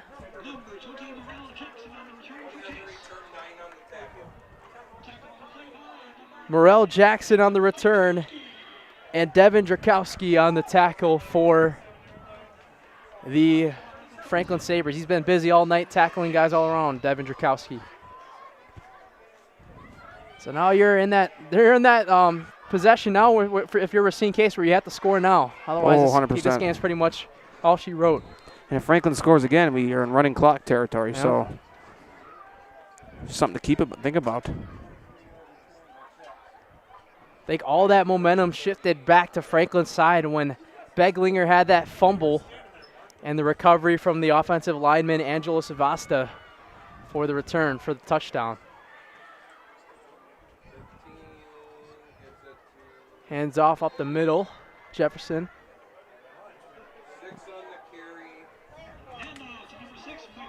Michael Farr on the carry.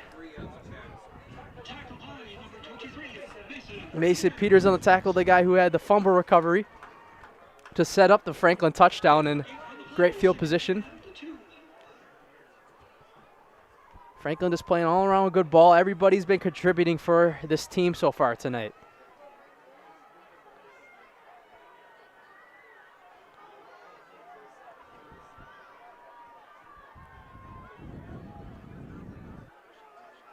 Jason Jefferson going to hand it off once again to Farr. Farr cutting to the left side.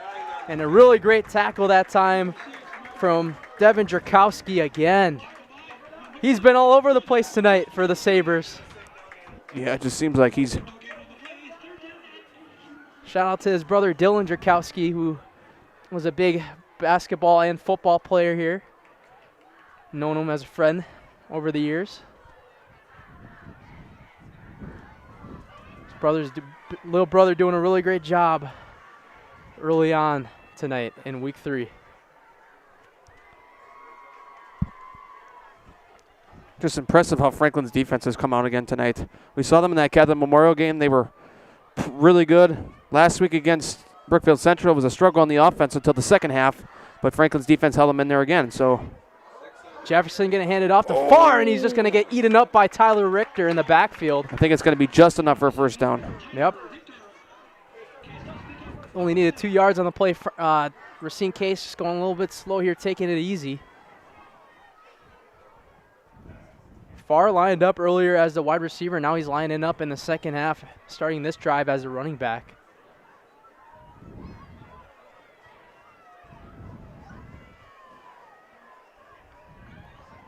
Zachary DeBaker and Morel Johnson on the left with Tolan Johnson on the right side of Jason Jefferson.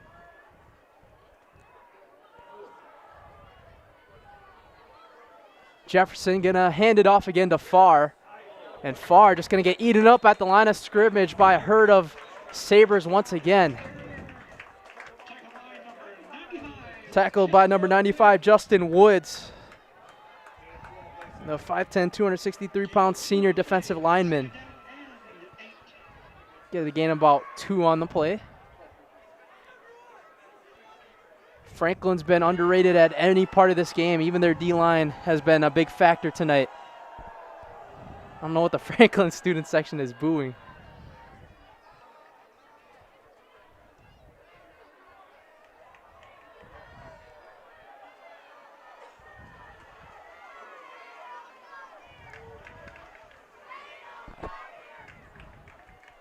Oh, they might have some fans from the other team entering their side right now.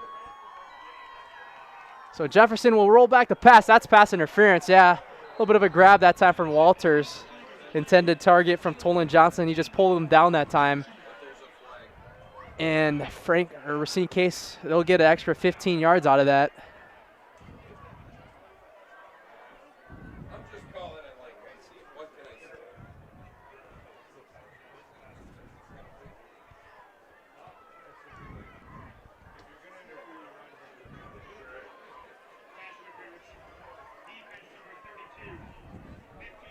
The ball will be spotted at the Franklin 36, and it seems like there hasn't been moments today.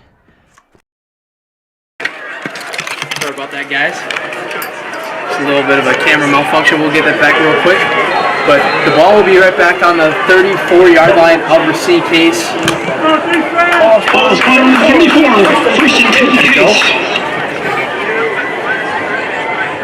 6:14 left to go in the third quarter. Only the second time tonight Racine Case has gotten the ball in the enemy territory.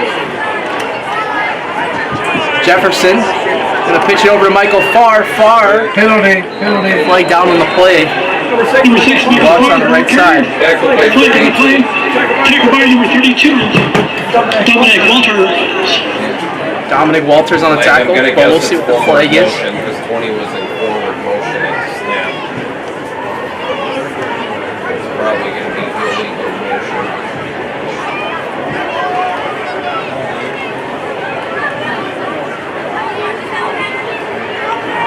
Illegal motion.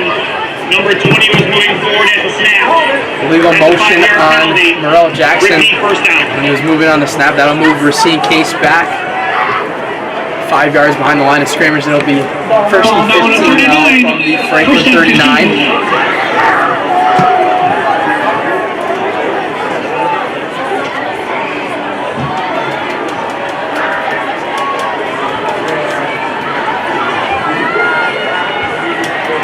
Clock starts to tick. Jefferson in the pistol. 3 guys on the right.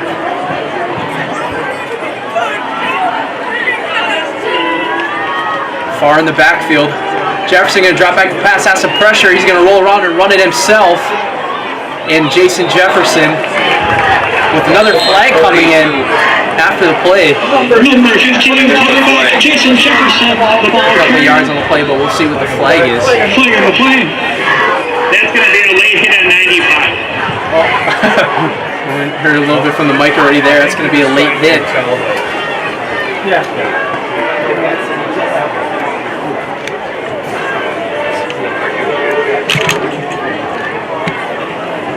After the play was over, personal foul, late hit. Number 95 on the defense. That'll be a 15-yard personal foul, late hit on the defense. It will result in a first down. So Racine Case will get the ball set up shop at the 21 now. Looking to head into the red zone for the first time tonight and try to get a touchdown on the board.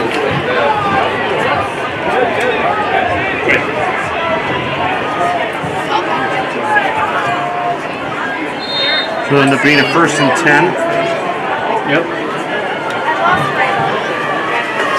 Jefferson with an empty backfield. He's going to pass it to a guy to the left side and just through the hands that time. Michael Farr.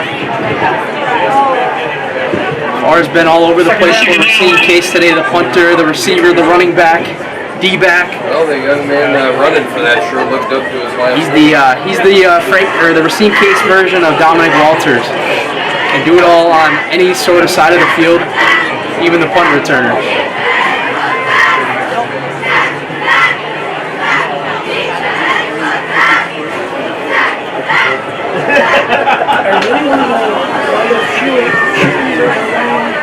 That's why I'm just looking down there. I just looked down there. What the heck? What do they get for? Second down and 10 from the Franklin 22. Racine Case. Jason Jefferson at the backfield. Pressure coming around him. And he's going to get sacked. Devin Drakowski, have yourself a night.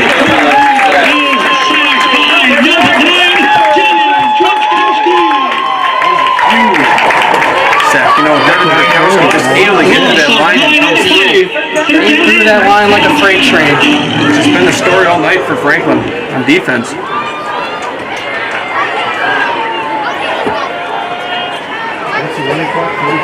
Yep. I mean, if Franklin can win this one, he might have to have some consideration for the house. The third quarter, if it goes under, then it goes back to regular timing. Devin Drakowski has one more year in high school after this too. He's a junior right now. So Jason Jefferson comes out with a 3rd and 19. More pressure coming again. And Drakowski again.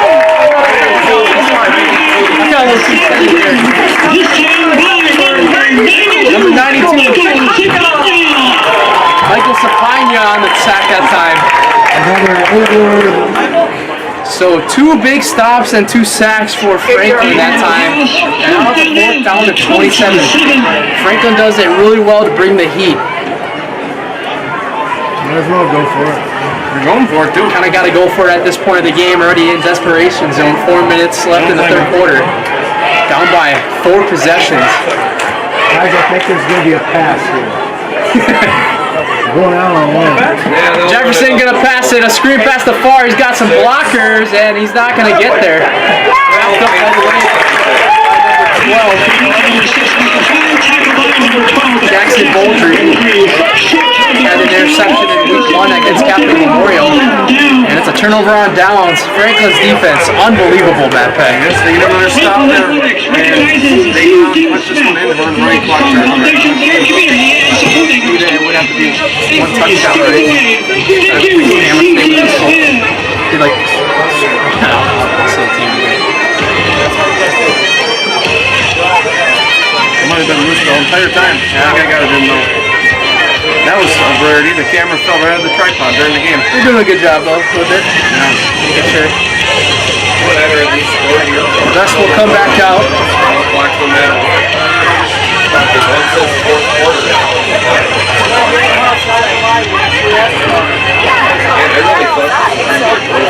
28-0 here. A touchdown can possibly put this game away for Franklin. Best. The fake the handoff, drop back, deep pass, has a man. Gavin Shee got it! Down the sideline. Oh, incomplete this time. It's incomplete. Looks like he had it at first. I think right when he got it down, it became incomplete towards the end of the play. He had control, and then right when he fell down, I think it got right out of his hands. What, you mean it wasn't a fumble? All right, on my end. The stadium, but not my end.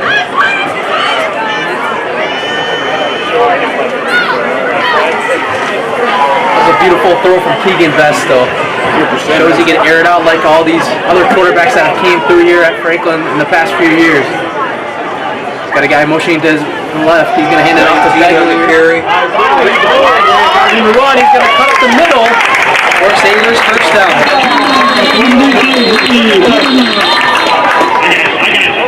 Then on the... You're the ref's lights going, even though... Penalty. I think it's going to be on Franklin too. Flags on the 38, so it's going to be on Franklin.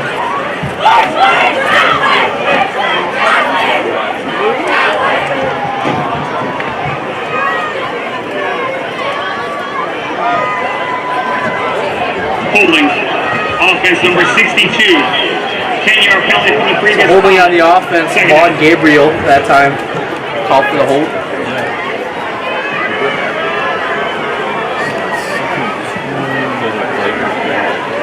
Looks like we got to go back into window territory. I think I pushed back so far.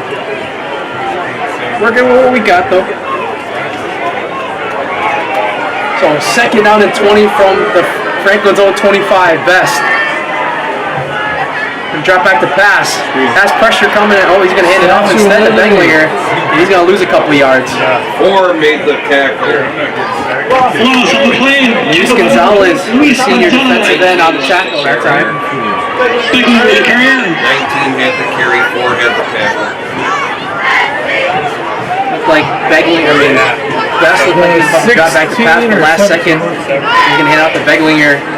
And Gonzalez in a couple of white jerseys just surrounding him all around right there. 3rd down and 28 now. If Franklin can convert this is huge here. Best going to drop back. He's going to dump it off to Beglinger. Beglinger's got a couple blocks and spins and a flag down at the end of the play. And that'll be very far away from first, but there's a flag down. That's a big one on Case. Injury in the end zone, too. Yep, there's an injured Case Eagle in the end zone. You got to think with the whole Beglinger guy might be on Franklin. Yep.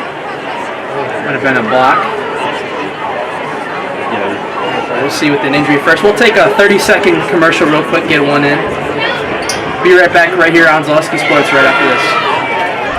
Owner of Infinity Exteriors. 9 out of 10 brand new roofs can't pass a simple manufacturer warranty inspection, meaning 9 out of 10 brand new roofs have no warranty. Infinity operates on principles instilled in my Marine Corps service: honor, courage, and commitment. Infinity is meticulous craftsmanship, unbeatable quality, and always at the best price. Infinity buys more, pays less, passing those savings directly to you. We're booking new roofs, siding, and windows. Call today.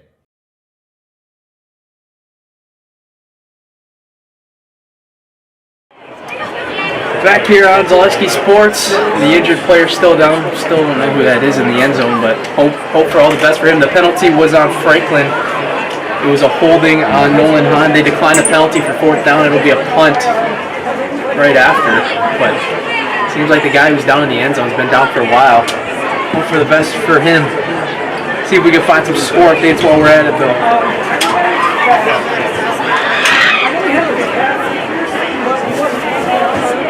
We got an NFL score update here, 13-6. The LA Chargers lead on Kansas City. That hurts me right now because Patrick Mahomes is on my fantasy team. So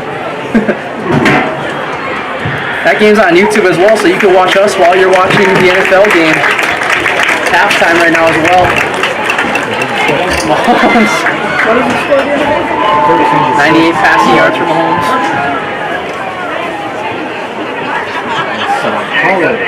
You got any updates for us or no?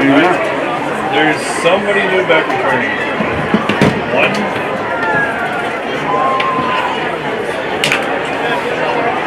One, I think. I'm pretty sure one. That's one. Yep, I got it. Anthony Liggins will be the new punt return for the Racine Eagles.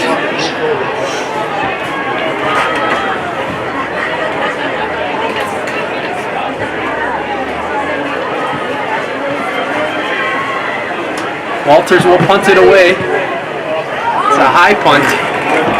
Liggins signaling for the fair catch at the 47-yard line. Set up shot again. Close to midfield.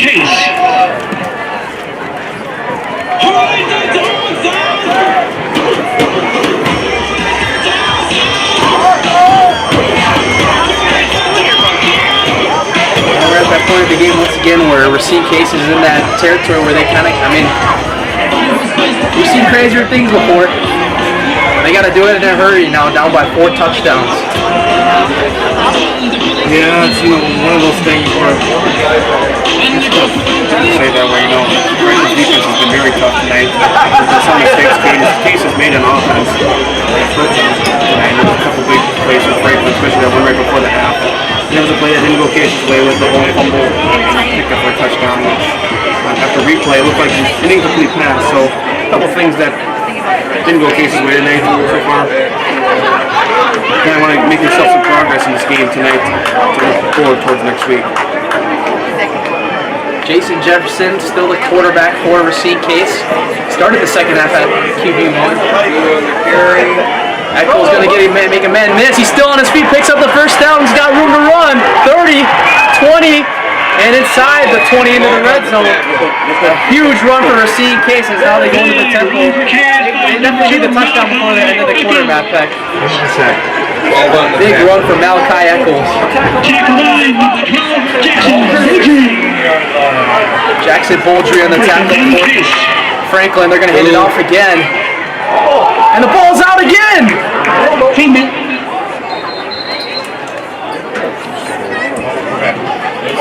We recovered by Case, but they caught another break right there. Recovered by Case. Could you imagine if Franklin forced another fumble? That's what started it in the second half. Mason Peters forced a fumble when Case got the ball for the first time in the second half, and Franklin went right down the field and scored a touchdown in their enemy territory. Franklin has taken advantage of any mistake that Case makes tonight. That's been the story of the night.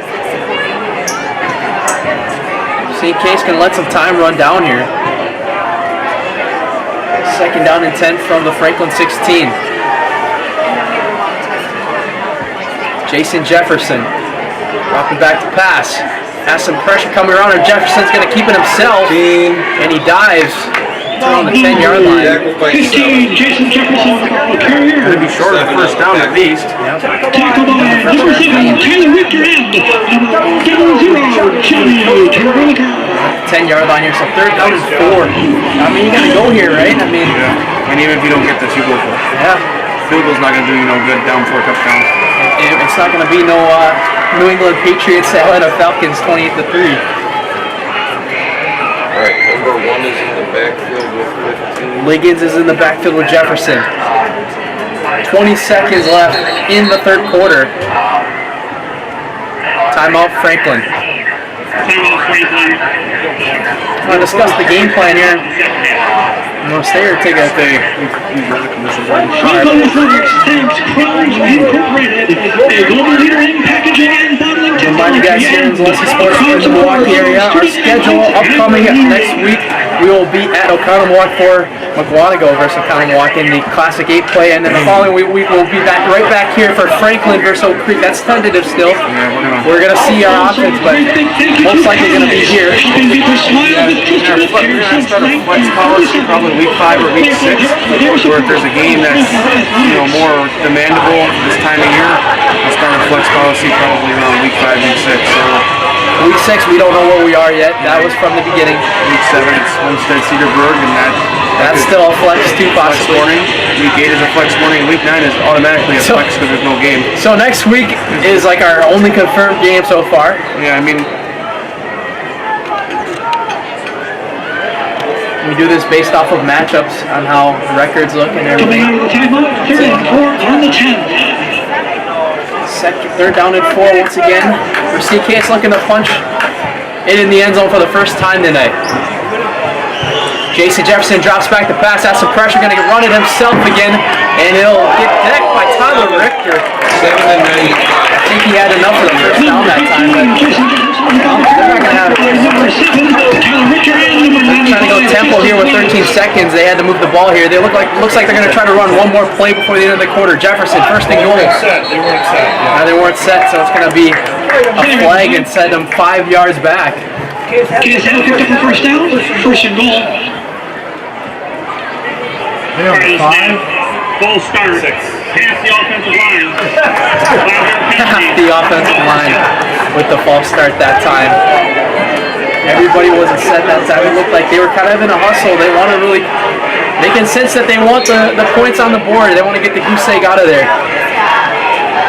So now that'll take us to the end of the third quarter as the clock runs down.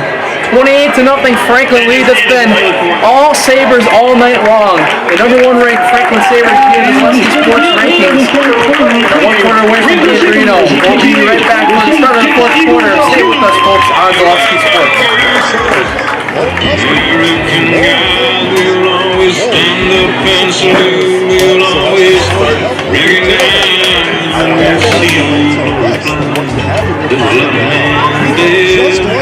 So we could sleep in peace at night when we lay down. Satisfaction of making sure But that I our had a lights certainty of it. When I was just right off and it blew a flag out in our yard. Till the day that it died, it wanted my mother, my brother, my sister and me to grow up and live. Welcome back here in our fourth quarter on Zaleski Sports. Matt Elijah makes a lot of. Thanks a lot of play-by-play for the first 3 quarters. You'll be back on play-by-play next week. So he'll be on it for the fourth quarter too. He's not done yet. Slow down. Let's not. No, you told me. No, he told me he has to go. I mean, I don't live that far anyway. He's going to take a half day, he said today. And then you are next week and go home from Economy. Yep. 15 minutes out there, then half time we called. I mean, You called it quits last week. No, I'm just kidding. I mean, 2 weeks ago. 2 weeks. I called it quits because the broadcast would have died. It's all right though. People make mistakes once in a while. Jason Jefferson, first down and goal from the 11. Shoot timeout. Just tying the shoes. It's kind of like almost like last week's game. I just want to say I expected this game to be a lot closer. Yeah. It just depends if you come to play on certain nights or not. But the Sabres, I mean, got to give the credit to where it's due for them. They've been owning this matchup for decades as another flag is down. Another false start. On the whole offense this time. Last time it was the whole line. So 10 yards now on false starts the last 2 plays. That's not what you want if you're Racine case. Especially getting into a first and goal territory. So now it's first and goal from there, from the Franklin 16. Jefferson drops back to pass. Finds a man and incomplete to the left side. Colin Johnson, the intended target. He was looking for a flag that time and won't get it. Pretty clean to me from there.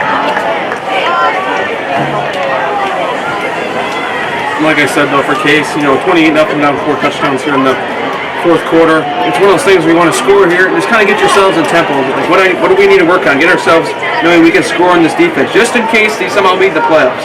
Because they're going to be in the same section on the playoffs. We all know that.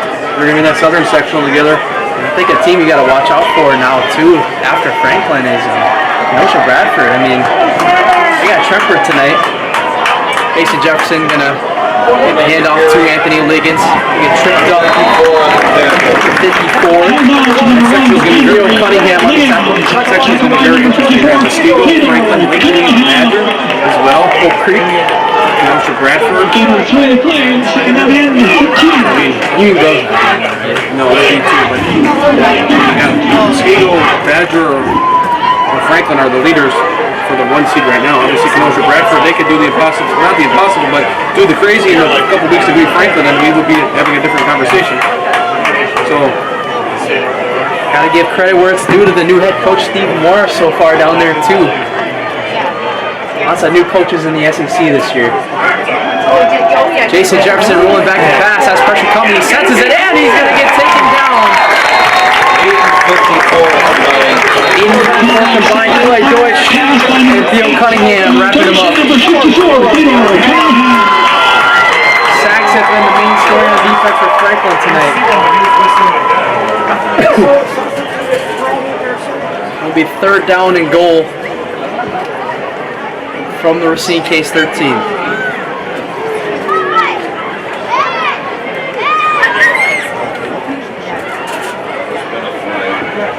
Holding. Defense number 21. Now that sack won't even matter anymore. It'll be a holding on the defense.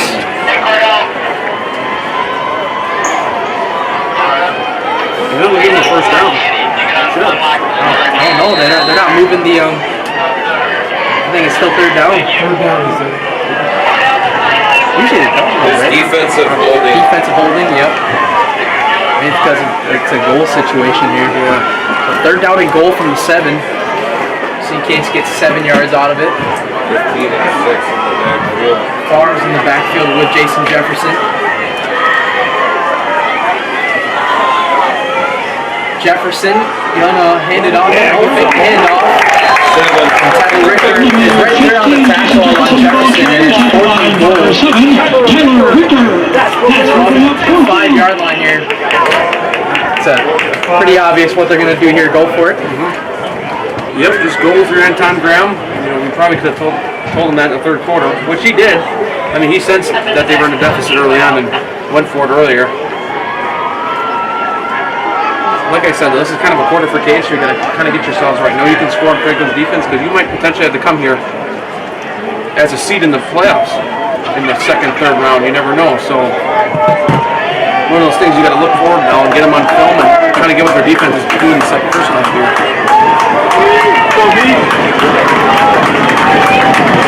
Fourth and goal from the 5. If Franklin keeps the shutout going, Jefferson passes incomplete. And the shutout continues.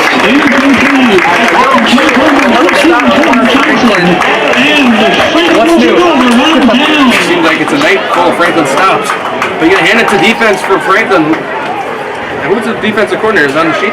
Yep. Ken Whiskey. Oh, Ken Whiskey having a heck of a night on the defense. And he has been for most of the year already, you know. We saw that Catholic Memorial game. Catholic Memorial did not do much on offense. Last week against Brookfield Central, they held them until 14 until the fourth quarter. They scored 14 in the fourth quarter. So they held them scoreless, basically until this time last week. So, I mean, this Franklin defense has been looking very impressive early on.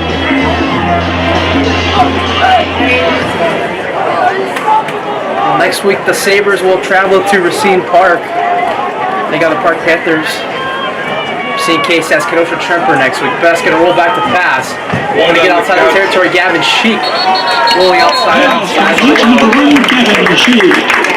First down to 10. 10 forced them out.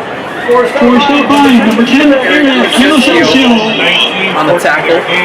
Force him out of bounds. Ball 19, the Sabres pick up a first down. Ladies and gentlemen, stay tuned at the end of the game. I will be going down to interview the winning coach of the game and the Highlight House player of the game. Masonville Dairy post-game show. It's first and 10 from the 19, a 14-yard reception for Gavin Sheik. 19 on the carry. Beglinger will get the carry. Met up by the offensive line. Eagles. You lose one, I love that phrase. Wall of Eagles, wall of Eagles. A swarm of guys fighting on the coverage. Trevor Martin.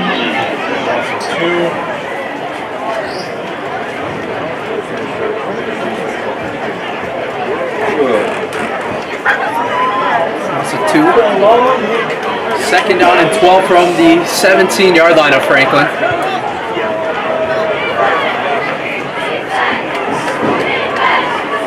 Best. Kremski motioning to the left. Best. Looking to air it out. The pass is incomplete on the pass. Looking for his number 1 target again, Gavin Sheik. Gavin Sheik.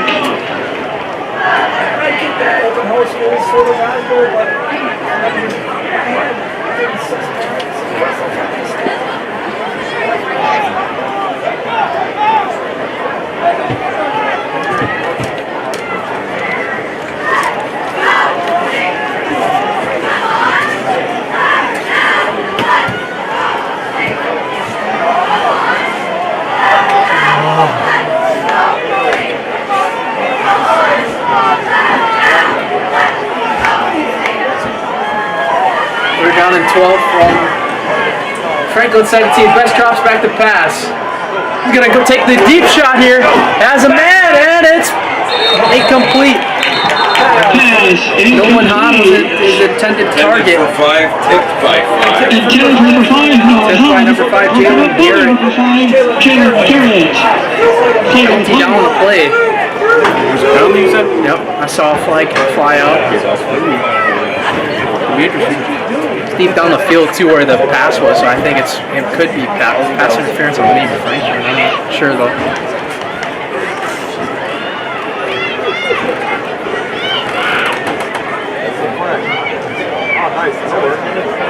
Well, they're moving the chains forward, so it's going to be a penalty on Racine Case. Penalties have costed him a lot today as well. Number 5, the defense. 15-yard penalty. That's pass interference on Jalen Garrett. Had a little bit of a shove to the intended target of Franklin.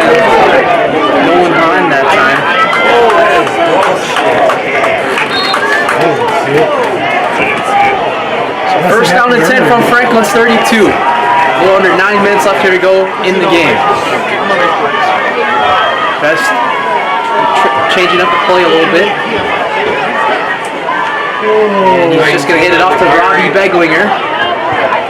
Beglinger will get a couple of yards on the play. Number 19, Robbie Beglinger, tackle by number 11, Gabe Buckley, flag on the play. Gabe Buckley on the tackle for Racine Case, but there is another flag on the play.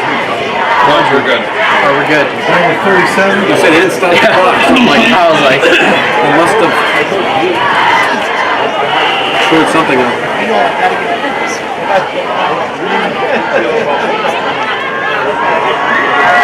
second down and 4. They're going to hand it off once again to Beglinger. Handoff.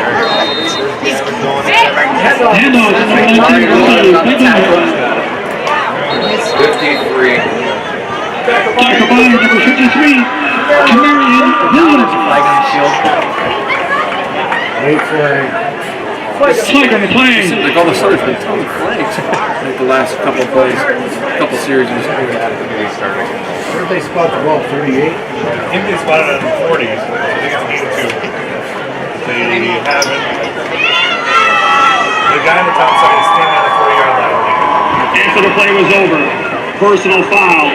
Face mask number 6. That's on the defense. Personal foul number 1 offense.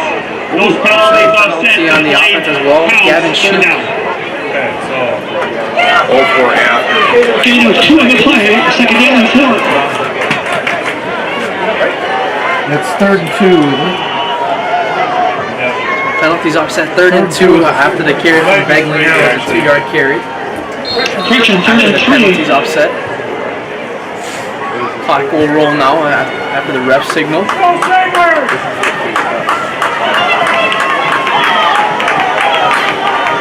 Here we go. That's looking to change the play up again. Hand it off to Martins. Or no, Beglinger still. Look like 11 on the tackle. Handoff, number 19, Robbie Beglinger. Robbie Beglinger will pick up the first down for the Sabres. First down, Sabres on the 43-yard line. They have about 3, just got enough that time. 44. Franklin at this point in the game, all they can really do is take their time. Try to cruise into the victory. So this is the final time they'll be playing Racine Case, unless they meet them in the playoffs next year. Franklin, Classic 8. Lewis Brown is also retiring after this year. So a lot of changes coming this way next year here at Sabre Stadium, that's for sure. But you'll get some, just say every week at home is going to be a tough test. Not even on the road too. That's for sure. You know these Franklin Sabres fans will travel well too when they move to that conference. Yep. I'm excited for the Muskego Franklin game every year. That's going to be something. Both cities neighboring each other. Both cities pack the stands and sell out each other. We beg you, don't charge for your school live streams. We still want to come to your game. I mean, we still did tonight, so couldn't have had it. Even Franklin added themselves to that list for charging for live streams. Big thank you to Athletic Director Cordell Smith for always accommodating us. All games here at Franklin City High School. He was out of homeschool last year. This year we split away because we're like, there's a lot of kids that were requesting us that we want to be on Zaleski Sports actually. We kind of said, hey, a lot of people out there want to be on the network, so we're like, our chance to travel around. We went all the way down to Lake Geneva last week. A lot of people were happy to see us there. We're going to take almost an hour drive next week to Oconomowoc. Yep. Pretty much an hour, right? Yeah, right around there. Traffic's traffic in 2025. No matter where you go, it's not easy anymore. There's a lot of construction too. Oh, looks like the ref's saying something to Best. I said on his whistle. 1st and 10, and a high snap. Best gonna fake the handoff and keep it himself, and he's just gonna throw it away. Kind of bobbled the snap that time. Yeah, Dylan hurling it in the backfield with him. Pass incomplete. I'm at that point right now, Matt. Like, well, I mean, if Franklin wins, I don't know who I'm gonna pick for the highlight point of the game. So you're gonna walk up to the title one. and say, Coach. Who played outstanding to you today? And he tells you, go like, all right, give him on the mic. I might have to get the two guys that kind of shifted the momentum their way in the end of that first half. And Gavin Sheik and the offensive lineman who recovered the touchdown, Angelo Savasta. Just kind of walking through how that play went for him.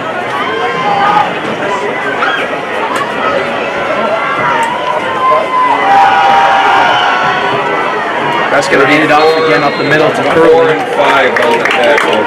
Number 34, John Hurley, the ball carrier. Tackled by number 4, Luis Gonzalez, and number 5, Kevin Garrett. 7 on the play, 3rd down. 7-yard gain on the play for Franklin. 3rd down and 3.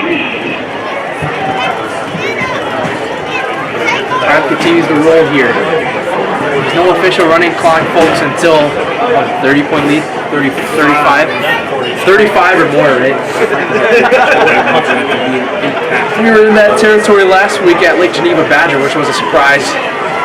Handing it off to Hurling again. He'll pick up the first down in a yard or two more. Still Hurling getting a good run here. The Robin to Robert Beglinger's Batman. 3 rushing touchdowns last week for Dylan Hurling. Had a pretty good week.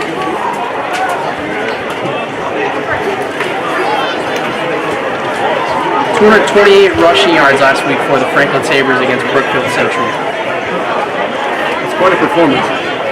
I mean, Case had around that same number too. I think it was like 250 rushing yards they had last week. 1st and 10 for Franklin. That's going to drop back the pass. He's going to air it out. Has a man. And the pass is caught. Touchdown, Franklin. He's got his man. No Kremski. 43-yard passing touchdown and the knockout punch. What has been an unbelievable night of a one-sided affair. That's that time. Be able to just, unleash it down the field and find his man open in the end zone. Kind of start with a penalty too against Case after the play. Like a personal. 15-yard penalty against Franklin assessing the kickoff, but then there's a penalty in Case. They'll be assessed on the extra point. So it looked like it was a late hit on Case or a personal foul or something on Case. Couldn't quite catch it. And I think I might actually get Keegan now at the end of the game. We'll see. We'll see what happens. Keegan, you ever been interviewed before? All right, because you're going to be today. Extra point for Connor Henschel. Something's good. 35-0. 45-yard pass to Will Kremski. We'll take a 30-second game break here. 35-0. Franklin leads on Racine Case. We're back with Better Halves. Jane is looking for a better health plan. Jane? I need someone who'll make time for me. So, how would you two get to know me? You want time? I'll keep you on hold all night long. He sounds gross. Jane, I'm Steve from security. I won't treat you like a number. I've got award-winning service and coverage made just for you. Now that's better. Next up, networks.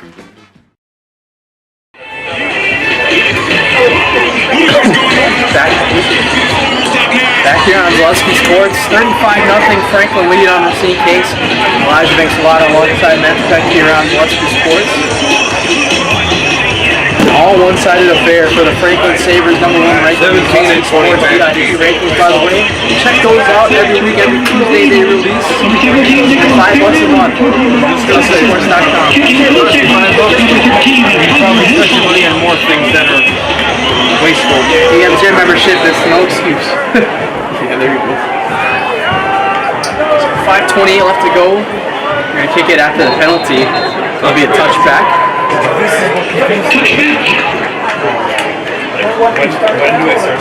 Waving high, everybody in the background. I mean, they're not like, man. Stay tuned once again. 5:28 left to go in the game. Stay tuned at the end of the game. I will go down to the field and interview head coach Lewis Brown and our 2 Zaleski Sports Highlight House player of the games. I've officially decided, Matt, that who's it going to be? Going to get quarterback Keegan Best and offensive lineman who had the touchdown AJ Savasta. Got to walk him through that moment because we never get to see that often, right? I mean, to be able to see a play like that. Keegan looking a lot more comfortable this week, though, in the Franklin offense. Really settling in, had 2 deep bomb passes. 15 and 2 are in the backfield. He's only a junior, too, so he'll be the quarterback next year as well. They're going to hand it off on jet sweep and room to run. He's going to keep going. That's how he Correll Jackson. 26 slipped off my chair that time. First and 10 for Racine Case at their own 43-yard line. First and 10 Case.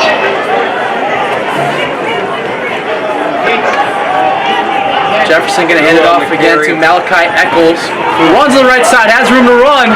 Eccles, 30, 20, 10, 5, touchdown Racine Case. Malachi Eccles with a 43-yard rush touchdown. I'd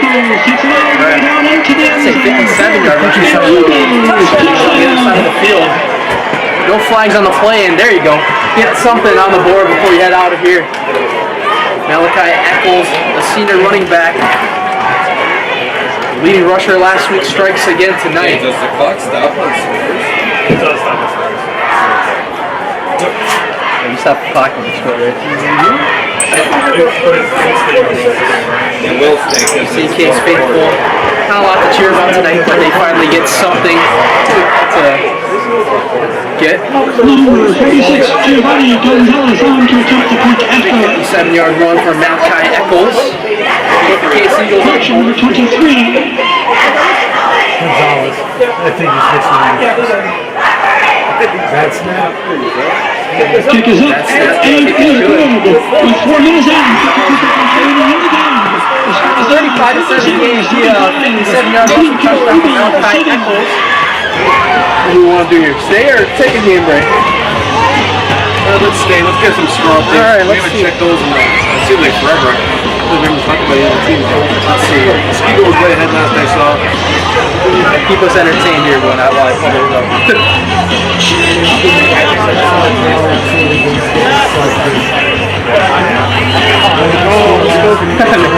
I mean, I was just cheering for my fantasy team. I wasn't. So let's see here. 29-6 Arrowhead lead over Waukesha West now. 84 fourth quarter. Grafton lead Whitnall 31-12 in the fourth quarter. Seen that right? He went to the wrong way. That's kind of scary. Get your hands clean. I'm looking for that update from the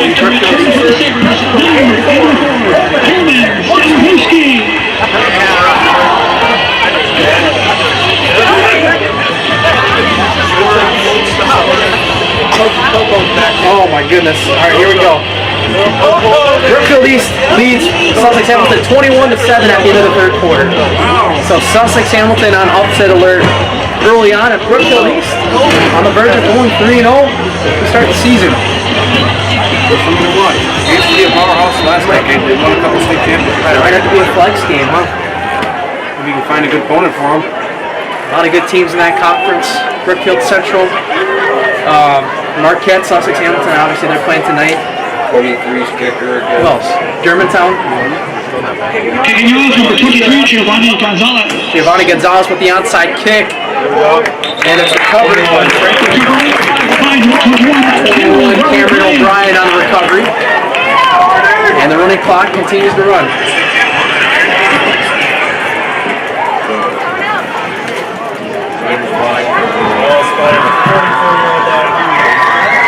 Ball spotted on the 44-yard line. Houston to the Sabres.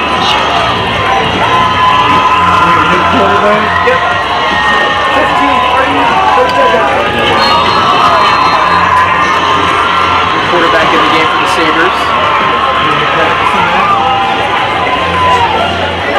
Now with a quarterback for the Sabres, number 15, Andy Bujajai. Bujajai The quarterback for Franklin now.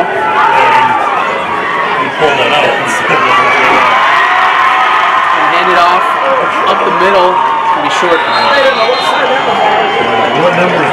Okay, 10 made the tackle, 25 on the carry. 25 carry, 10 tackle. Kira on the carry. Sancio on the tackle.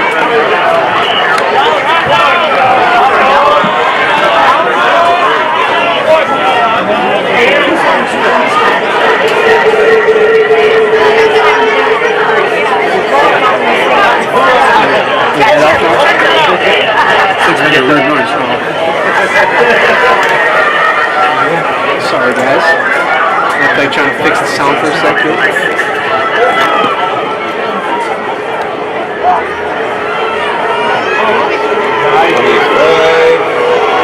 Tackled by 4. Half the offensive line did too. I think they might have their first handoff for 25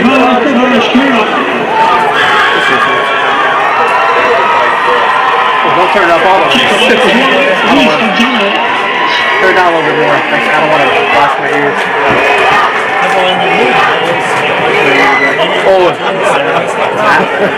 they're making that. Remember that noise last year? They hear everybody. Let's test the microphone at the end. You want to keep talking or not? Sure. 2:25 left here to go in the game. Yeah. It's good now. Franklin got Case to jump.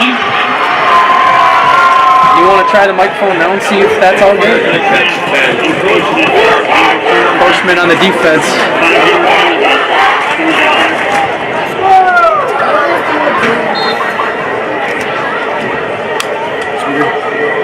Put your mind off.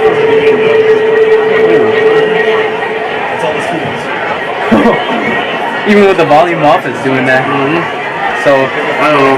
So if that doesn't work, we can't do an interview there. Yeah, probably not. Unless you want to go down on the field and just do a phone interview. We'll do that.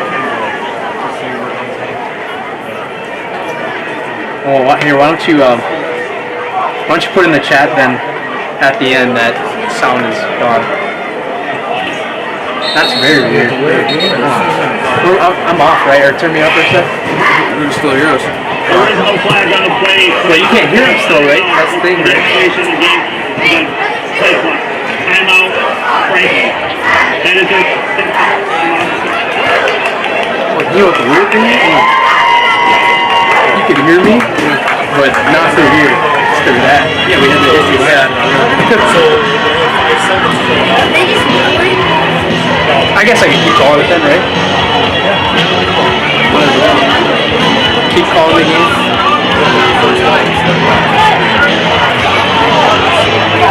Apologize for the technical difficulties, folks. Got a little bit of a sound issue going on right now. I'm working on it right now. Good thing it happened at the end of the game, though, then early. What do we want to do for our interview then? Just phone interview. Phone interview. So we'll post an interview with the highlights later tonight. Sorry about that, guys.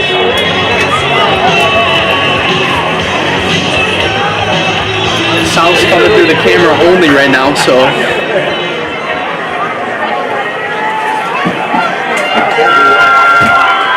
Third down and 14 for the Sabres. Then hand it off again to the left side. He's got room to run. And he trucks a guy out the left side. Kira on the carry. Kira on the tackle for Racine Case. Correction. They're not. Fourth down and 2 for Franklin. I really need to bring that mic down there. He's in positive yardage. 37 seconds left. And Franklin's got to run maybe one more play before this game's over.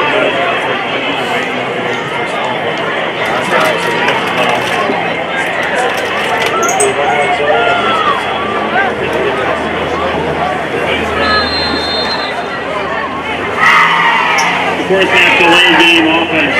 Franklin's going to take a delay of game, and they're going to let the clock run out to prevent any injuries. That'll do it.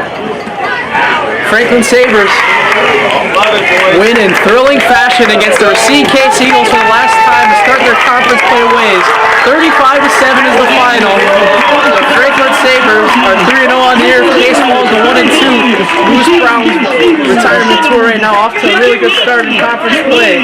That'll actually do it for us, ladies and gentlemen. With sound difficulties, we will have the Nasonville Dairy postgame show interview on the postgame highlights tomorrow morning at the very earliest.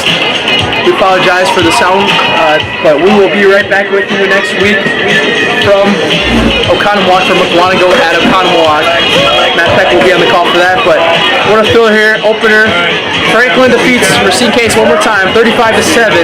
Elijah Vincelotto and Matt Peck signing off here on Zaleski Sports.